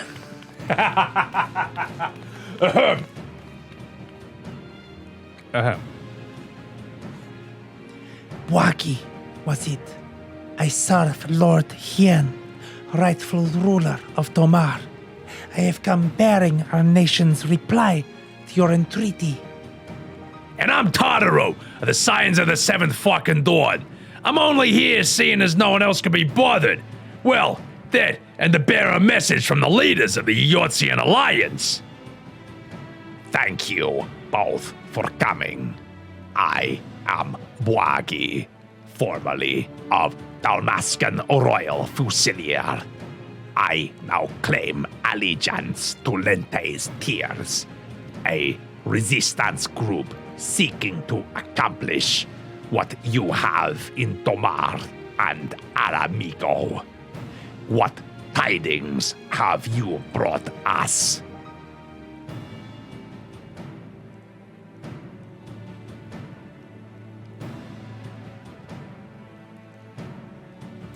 Allow me to begin then, la. While the East Aldenard Trading Company sympathize with your plight already, we are in no position to grant you the funding you seek, la. Neanderthal? As you are aware already, the East Aldenard Trading Company prides itself in its neutrality, political or personal, la. And what about our relationship with the Eorzean Alliance already? What I meant to say was, here in Hingashi, the East Aldenard Trading Company prides itself in fuck la. Okay, like, look, you must understand our position already. Simply supplying coin to any one group would make it appear like we somehow favor that group over another, la. Since we conduct business openly and fairly with everyone, la, we would send the wrong message and ultimately harm our profits, la. Hey, so, by selling to both sides, you maximize profits while good men and women perish. How convenient! Fucking asshole. Shit. Yeah? What about Robotnik, huh? You sold him those weapons? Hey, it's sharp, la! We are a business, my lady. We do what we must to survive, la. Stop talking cock. That does not mean, however, we are blind to the needs of our customers and our allies, la. That's why we support Eorzean Alliance and their noble efforts to safeguard the realm's freedom through a mutually beneficial agreement, la. If it were my choice, I would provide your little resistance with all the funding it needs, la. But as my good friend, Sonic, knows all too well, la, it is not my choice, la.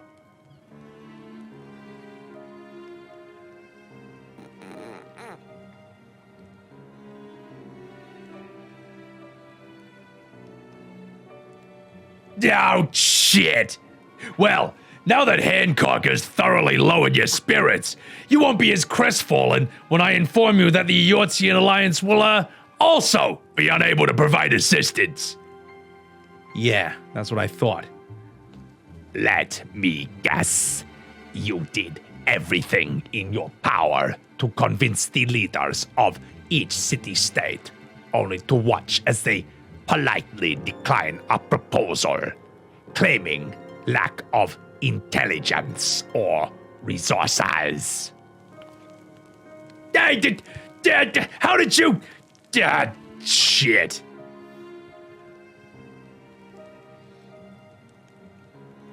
Lord Hien sends his greetings to you and yours, having recently found strength through a newly formed alliance with our neighboring nations. Tomar is open to further welcoming like-minded organizations. This includes Dalmascan brothers and sisters suffering under imperial yoke.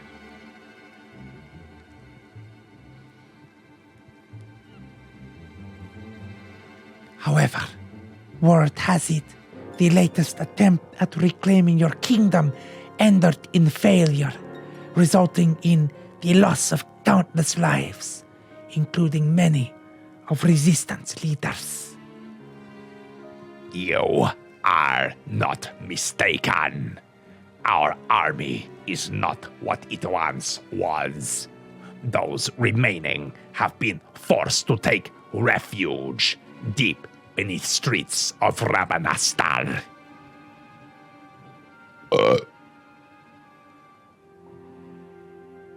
The 4th Legion has already defeated you once. Lacking unity and leadership, the current resistance will not survive another tilt against the Empire's disciplined ranks. If Tomar is to join hands with Dalmasca as an ally, you must first provide to us that you will stand as one. Tomar, as a fully fledged ally, would serve far better to strengthening our cause than a few soldiers. Yet, even if we were able to wrest Dalmasca from the Empire's grasp, without unity amongst your people, the resulting chaos would prove even more perilous to the kingdom. You understand much of our situation. And based on this understanding, you would refuse your aid to Lente's tears. Correct? Do not mistake me. Lord Hien's refusal is but a message to help you plan your next step. You have wise master. He understands without proper planning. Driving one enemy from your midst creates room for the next. Fran will be pleased to hear your response was exactly what she expects. Hey, you knew this whole time that your demands would be rejected, but you still let this farce play out? What are you, walking here? You have my apology. This was necessary to prove important point to our leader.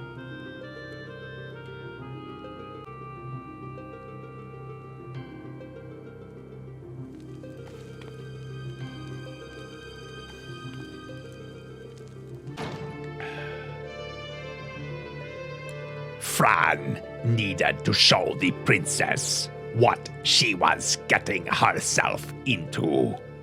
Your honesty today will serve us better than hollow promises. Thank you.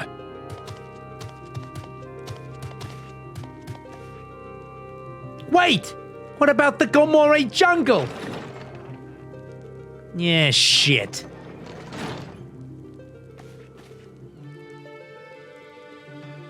Can you believe this? We're right back to where we started. Genimus ain't gonna be pleased. Hey, boy! Oh, goodbye. If it is, as you say, it's most unfortunate. But I suppose we did everything in our power, and that's all one could ask. I still do not understand. Why would Lady Fran send Sebby on this wild pursuer chase if she knew from the start that it'd be for naught? Well, Bwaggy did mention something about Fran proving a point to their leader, whoever that might be. People in positions of power can prove both naive and stubborn creatures. Simply telling a leader she's wrong may not convince her of the fact. Seeing one's own plan fail, however, that's often the best medicine. Naive and stubborn? Well, in that case, the resistance is domed. Alright, listen up, you fucking dickheads. If a person as imposing as Fran has taken orders from her, then the chances are this leader is even bloody worse, Kupo! I would not be so certain, Mont Blanc. My guess is that the individual in question is still quite young and inexperienced. Lady Fran is simply trying to teach her to be an effective leader through example. By allowing her to make her own mistakes, Fran is granting her the ability to grow and learn from them, an experience that will ultimately benefit her when the time comes to make some truly difficult decisions. Now, I seem to recall reading that one of the many faces of the resistance before the recent quelling was a young girl of royal blood. Do you suppose... You may cease with your baseless presumptions, defector. The door was open.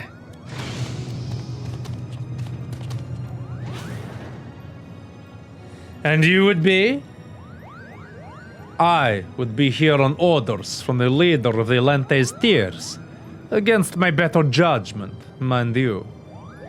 Greetings. Lady Fran, I presume. I am Janimus and Lexentale, principal of the Majestic Theatre Company. You and your colleagues are most welcome on the Prima Vista. What is it that your leader would have of us? While you failed in meeting even a single one of our demands, she recognizes that you are sincere in your attempts to see them fulfilled, and for that effort, you are to be compensated. That is most generous. Dialogue in Russian.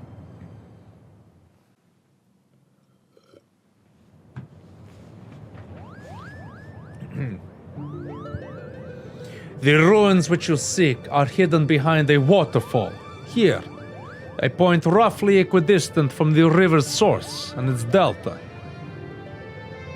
You have our thanks, Lady Fran. We will not forget this kindness. Father, I shall plot a course immediately. Ramza. Oh gosh, what's going on here? Alma, you should be in bed. I've slept enough, brother. Tell me, who are our guests?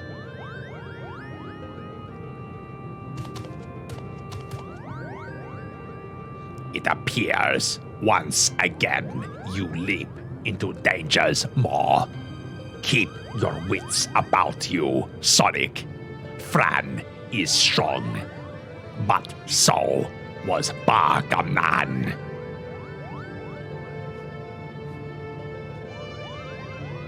Oh, shit. Anyway, see you later.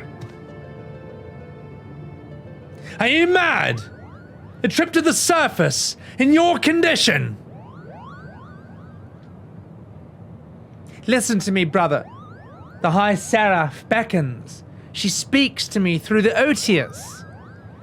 The what? There is no need to worry. Mikoto and I have already devised a plan. I can help clear the family name.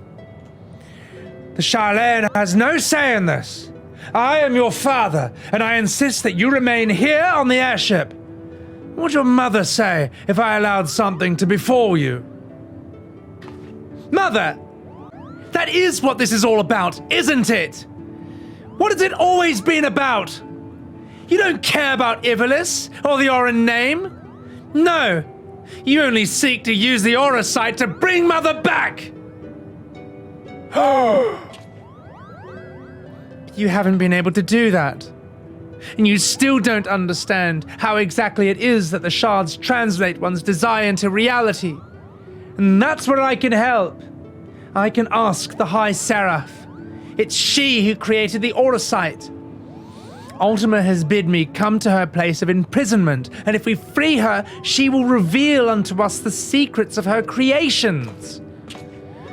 Do you hear what you're saying, Alma? Even if there was the slightest chance of bringing Mother back, we cannot risk your life in doing so. Your brother is right. We've sacrificed too much already.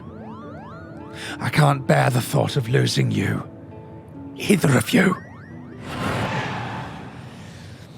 It's too late!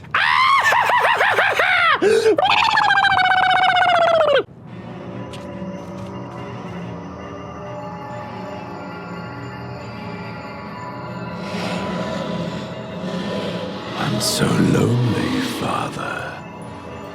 Why must you love Ramza more than you do me? Do not be cozened by your daughter's words. They are not her own.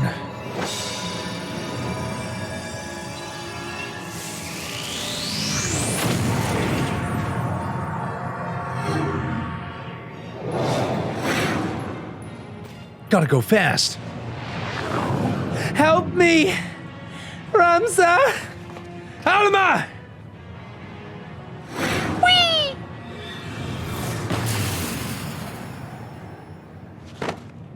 Oh, shit. No! No! Gods forfend. I told you, no one can control the shards. Sonic, here, take this. It might be the only thing that can save Alma, but we must hurry to the monastery. Hurry? That's my middle name. Gotta go fast.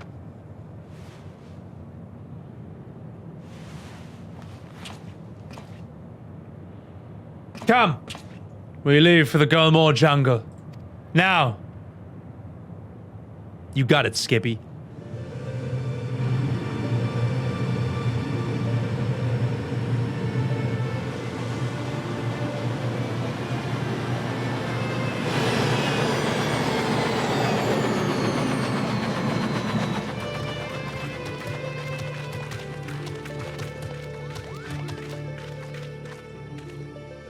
Welcome to the land of my people.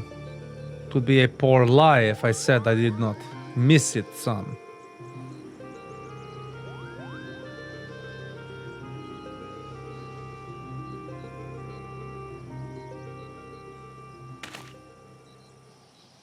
Alma!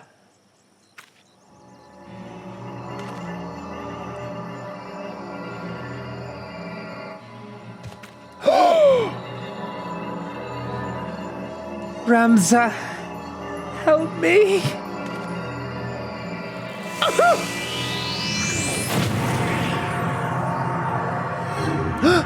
no! Oh.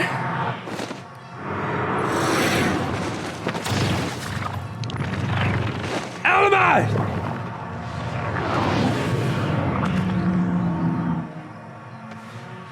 Oh shit, the dildo. Grab it! Be gone!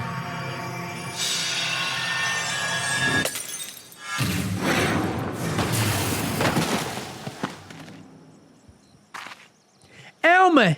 Ramza! Oh shit! Blood of the invokers, fulfill ancient covenant, grant unto me the vessel promised.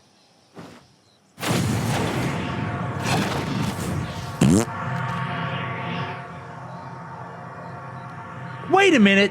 What just...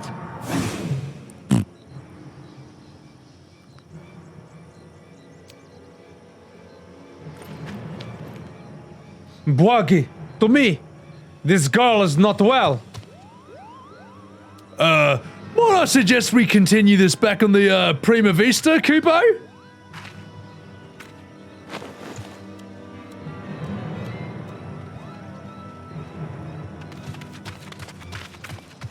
Wait a minute. I smell a Chaos Emerald.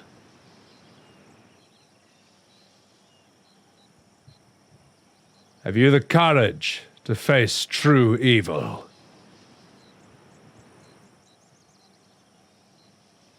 I mean, I beat Robotnik like 57 times. What are you fucking gawping at? The ship is this way, Kupo!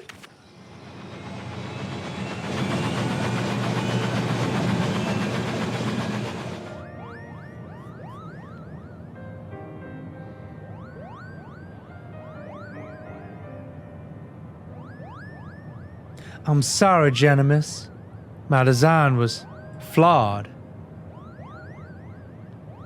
Not necessarily, Charlene.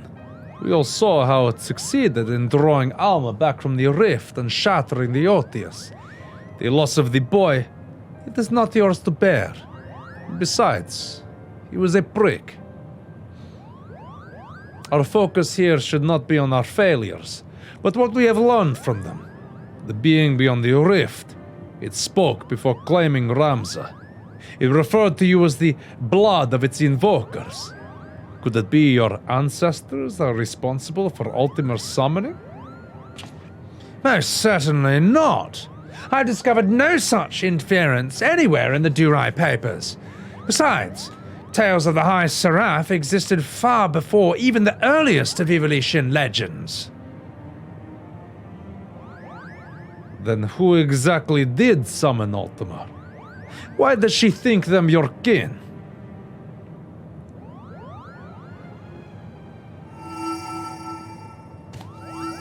Look, I do declare. I got a fucking bad feeling about this, Kupo. Gotta go. Fast?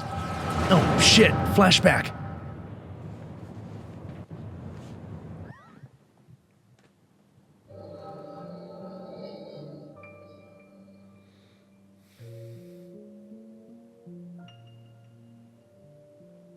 Ramza, dead.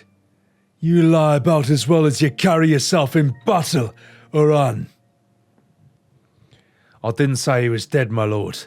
Merely that he'd abandoned his mortal vessel, entrusting his ethereal soul to the Auracite.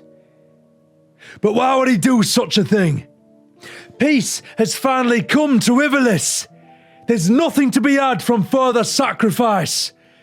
The kingdom is won, and this victory is as much his as it is mine. He risked life and limb to shield me from the dark that would have seen me perish.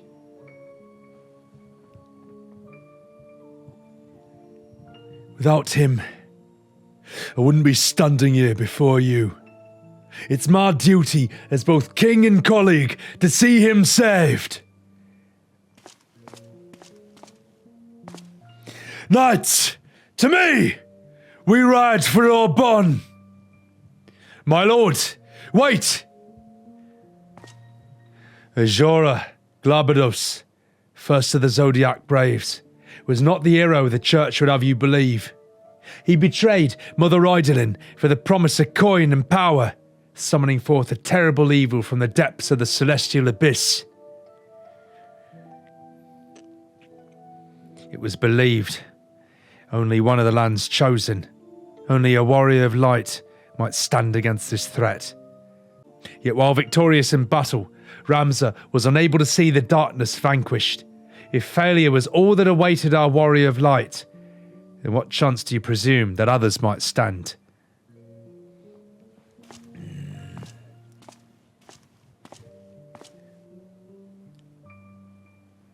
What are you saying? That I should do nothing! Oh fuck, it's Alma. No, my lord. Ramza is. My brother's final wish before he surrendered to the ether was that his name be struck from the annals of history. Alma, you're unhurt. But I was led to believe that none but Oran returned from Orbon. What is this you speak of your brother's wishes?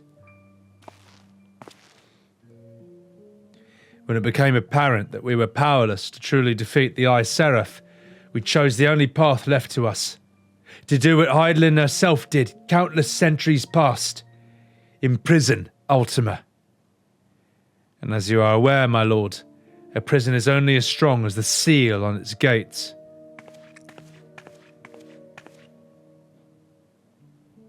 Ramza sacrificed his body to ensure that the Angel of Blood would never again walk the land, and he believed that if people knew of his sacrifice, it would only inspire them to seek out the holy stones and repeat the mistakes of those who have come before.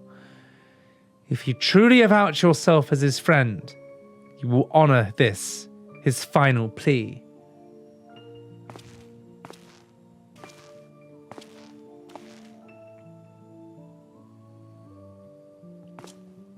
No! Ramza should not be forgotten! He should be raised up as a hero for his deeds and claim his rightful place at my side. Only he can be my knight gallant. He's gone, my lord.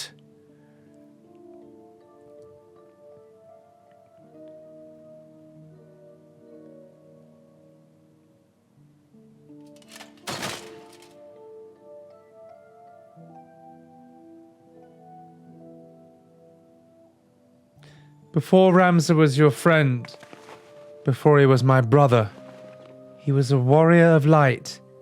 He did what he did for Hydaelyn, and for those who would one day too heed the crystal's call.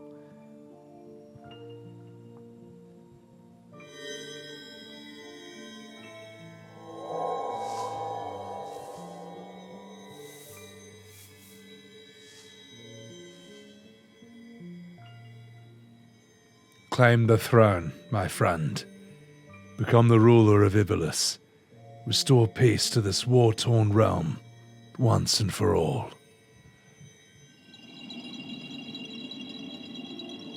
Ramza!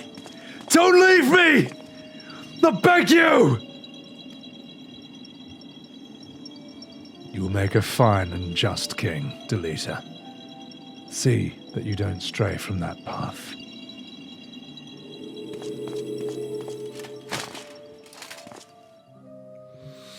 Ramza!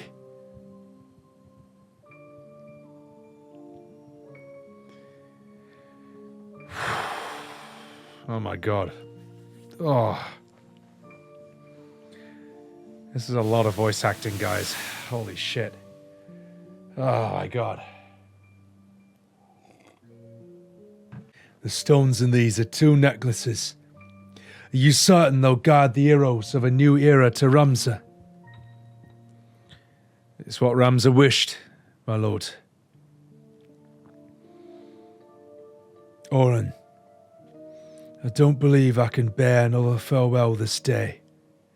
Will you not reconsider my offer to remain as a member of my court? It's a matter of time before the Cardinal and his temple knights grow wise to my past. I wouldn't have my presence here implicate you as well.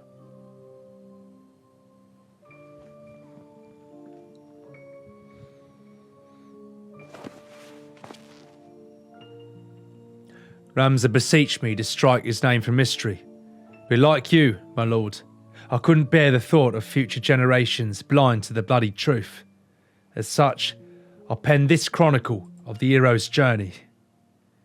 I fear that the world, however, is not ready yet for the gospel contained within these pages, nor will the church ever allow its circulation. In fact, I believe they'll confiscate every existing copy and lock them away in their bloody library. And what better way for the words to remain forever preserved than in one of the most highly guarded vaults in all the realm? Then, one day, when the church has fallen out of favour, the chronicle will be rediscovered and the truth shall prevail. I must admit, your plan is intriguing, Oran. But once the church learns it was you who penned the chronicle, your life...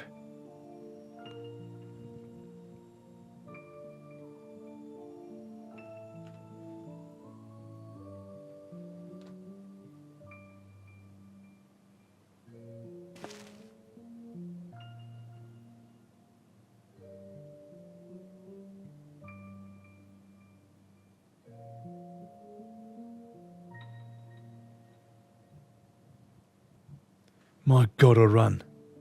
I thought I told you to wear a condom. Sorry. Oh, that scene was so serious until the last second. I'm sorry I ruined that. I ruined it. I'm sorry. I'll do it again. Sonic! That was the echo, wasn't it?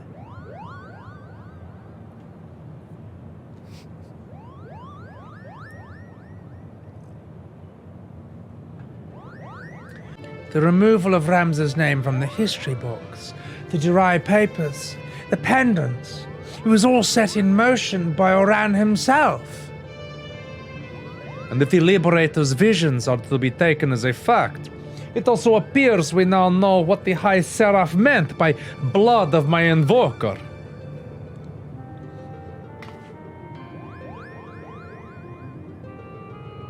She was not speaking of ancestors in the sense of actual kin, but the line of those chosen by Hydaelyn to serve as the warriors of light. But wait a minute. Why abduct Ramza? Or even Alma? Unless there's something you ain't been telling us. She was using us to lure Sonic. It's his vessel that the High Seraph desires. Matron's tits! Alma, how long have you been awake?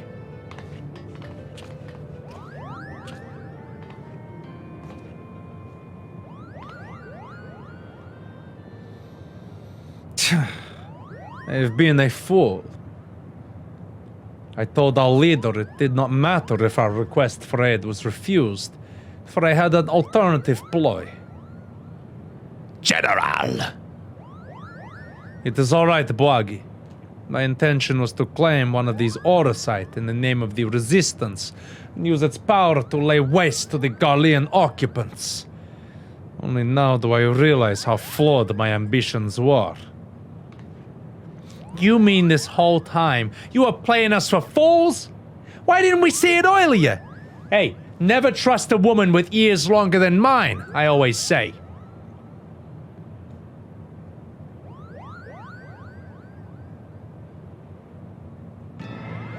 You have every right to be angry. I apologize for misleading you. But believe me, I no longer have any desire to deceive you and yours. I shall see you to the Orban Monastery, and ask nothing in return, but that you let me join you in your rescue of Ramza. Nanny?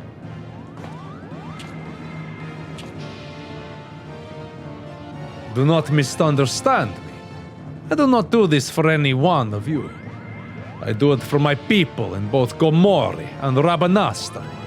People who may die if this High Seraph is allowed to return to power.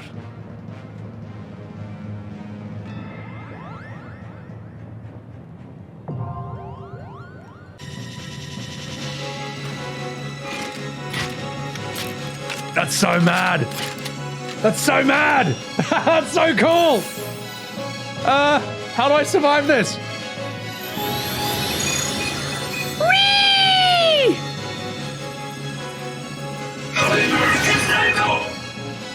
Ow! I'm still alive though.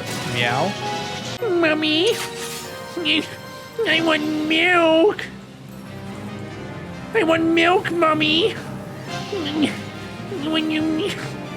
I want your agrious milk. That's Sid? No, it's not. That's not Orlando Sid. He didn't look like this in Tactics. Boo. Nah, crap boss. Terrible. Doesn't look like this in the game. This is not Sid, guys. It's not Sid. No. This is a fake character. It's not what he looks like in Tactics. Agrius didn't have wings? Yeah, but that was recognizably Agrius. Mustadio recognizably had a gun. Okay. Sid was not this. Okay, this is not what Orlando Sid looks like in FF Tactics. There is no resemblance here in any way at all. Whereas I could pick that was Agrius in 1 second before I even saw her name. I could pick that was Mustadio by the gun. All right? It's true. It's true. I'm right. Beard, fuck off. May as well be Santa Claus. May as well be Santa Claus, mate. Holy fuck. Jesus Christ, guys, what a bloody fight. God damn. Well, chat. I died, but I didn't wipe. So, who's the pro gamer now?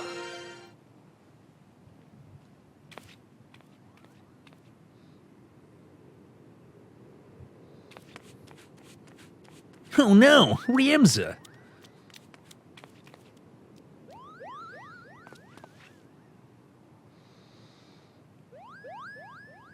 Oh, fuck me. He's awake, Kupo. But is it really him?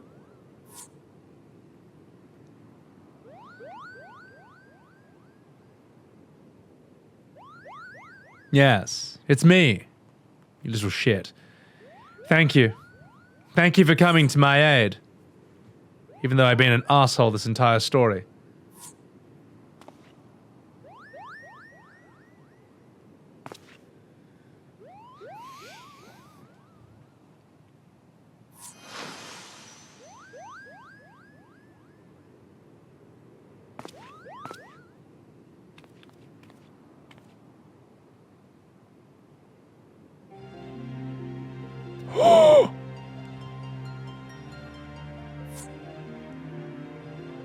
And you have my thanks, noble warrior of light. You've achieved what I could not.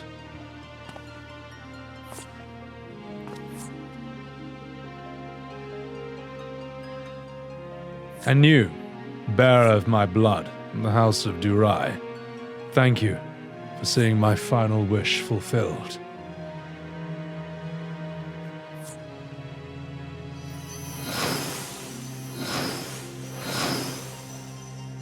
Ah, it's sick. That's mad.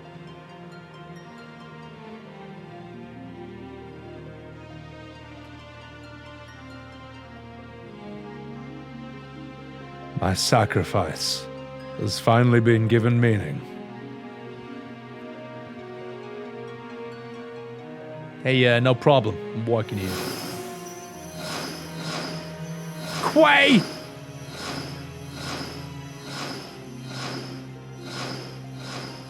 And here's us, the NPCs with no names. We were in his party. Now, my friends, let us retire to Mother Heidelind's bosom, that we may finally rest. Agrius, step on me. Sorry. Sorry.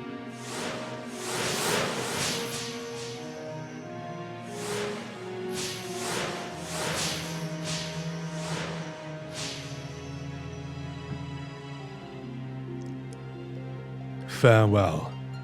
You are the true heroes of this story. Wait. Wee. Delita, I've missed you, old friend.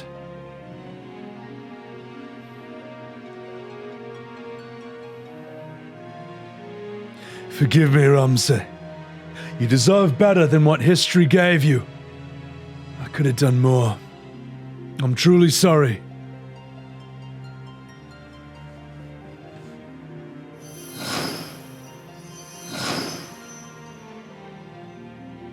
These countless centuries did I long for the day that we might meet once again. The time has finally come. Heidelin beckons us both.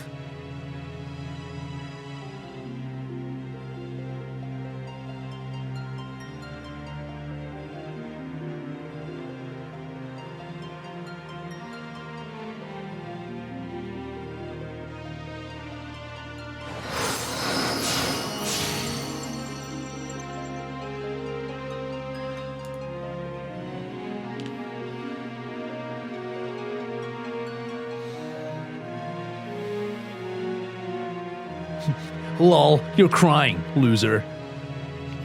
Shut up. No, I'm not. Just got some dirt in my eye. Ahem.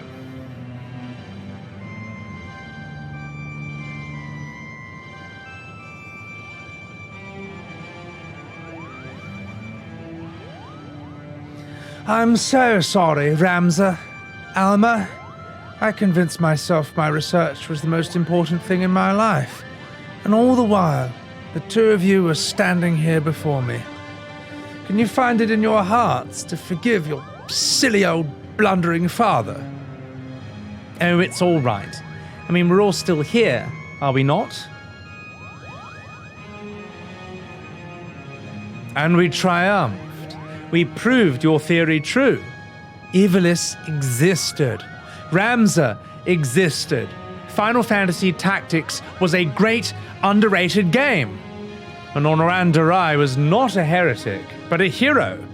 Now all that remains is to tell the world. No, my son, we needn't burden ourselves further. But father, we cannot allow our ancestors' name to remain, and we will not. Yet, simply not in the manner you think.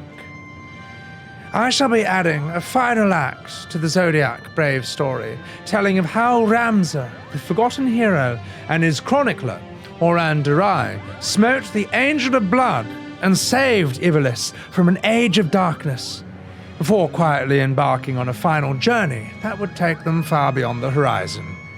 And of course, I shall not leave out those nameless heroes who fought alongside Ramza, without whom the young noble would surely have perished.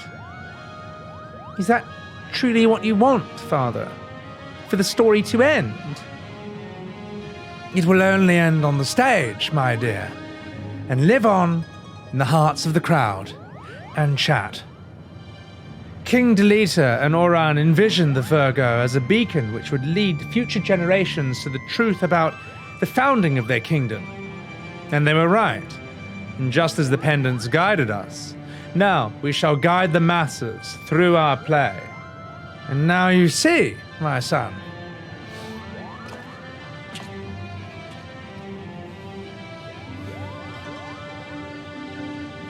I would offer you my thanks again, Sonic, but thanks are not nearly enough to express my gratitude for all that you've given us. Perhaps after I complete the Zodiac Brave story, I shall pen a tale about the Blue Hedgehog who defeated Robotnik with the help of Tails and Knuckles. Then you'll have your work cut out for you, my friend. Sonic has enough battles under his belt to fill at least 3 tomes. Almost as much as I filled Nero's asshole. Hey, would you stop doing that, Sid? Nero ain't never gonna recover if you don't keep bombing him. Huh. Damn right he won't. Anyway, his tale is far from over, isn't it? Ah, poor Nero. He ain't never gonna recover.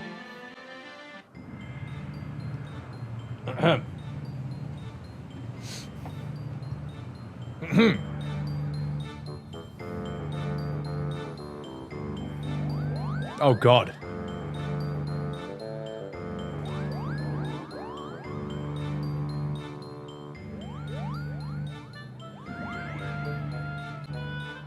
All right. This is our final dress rehearsal for the night. Make it count, ladies. Positions! Yes, Principal.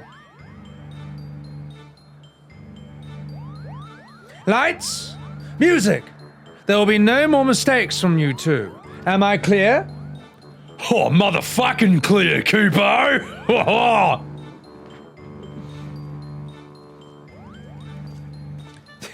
Hey, they're gonna perform the new final act.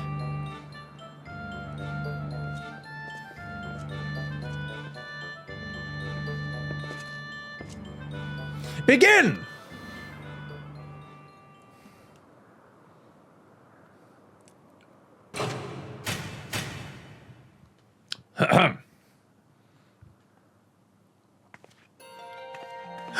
Oh!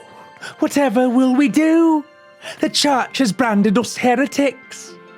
We shall embark on a journey together, y'all. Together? Together!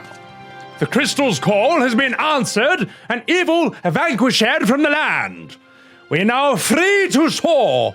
Ooh, free. But how? By casting off our noble names and forging a new path, one not bound by fate. And on that path, we shall meet new friends and make a new family.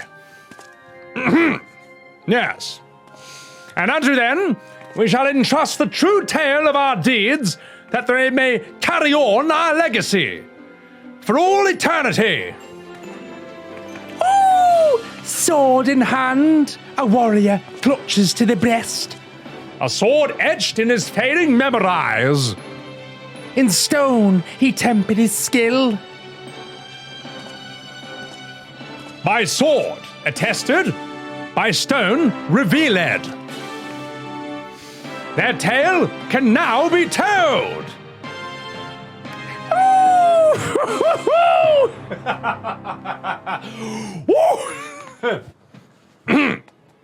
Bravo! Bravo! You are wonderful! Encore! I'm walking here! Yes, bravo. Bravo. Bravo. Yes, yes. I'm inclined to agree with Lady Muriel's sentiments, but there's always room for improvement. It was a tad too subtle. Try it again, but put even more into it this time. Wait a fucking minute, Kupo. Again? I've had fucking enough of this. I was promised a starring role, Kupo. It's in my fucking contract, cunt. Oh, God damn it, brother! Shut up! Before Genimus has us going to polish boot buckles again! Oh! Oh, all right. Oh, you silly moogles. What a bunch of cunts you are. Everyone's laughing at you. Don't you look ridiculous? Yeah, gotta go fast. And they all lived happily ever after. Fuck you.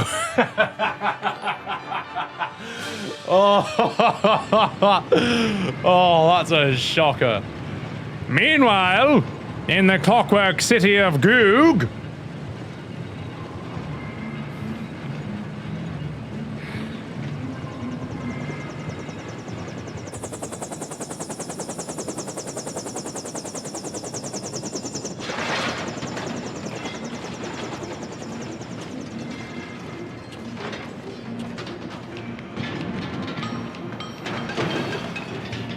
That's Worker 8. This is how Worker 8 was made.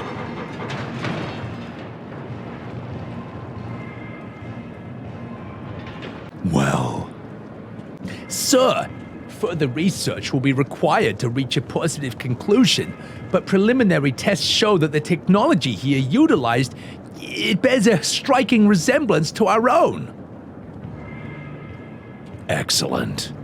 Let the Yortsians play with their baubles.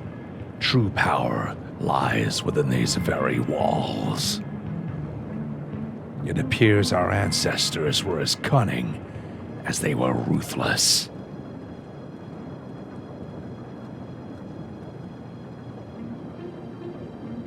And for God's sake, put a shirt on.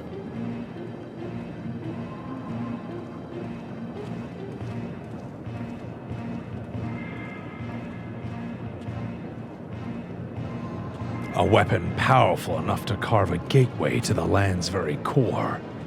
His radiance will be eager to test this Tartarus. Wouldn't you all agree? that's fucking Worker 8. That's Worker 8. That's sick. Thank you, guys. Guys, thank you so much. Come here. Come here, you. Come here, everyone. Thank you. Thank you. Thank you guys for waiting patiently for like so long for me to like voice act all the things. Just waiting and waiting for so we could do the fights. I really appreciate that. Thank you so much. Oh, you guys, why would I ever play this game off stream? Why would I ever play it off stream? When this is what you can do on stream, guys.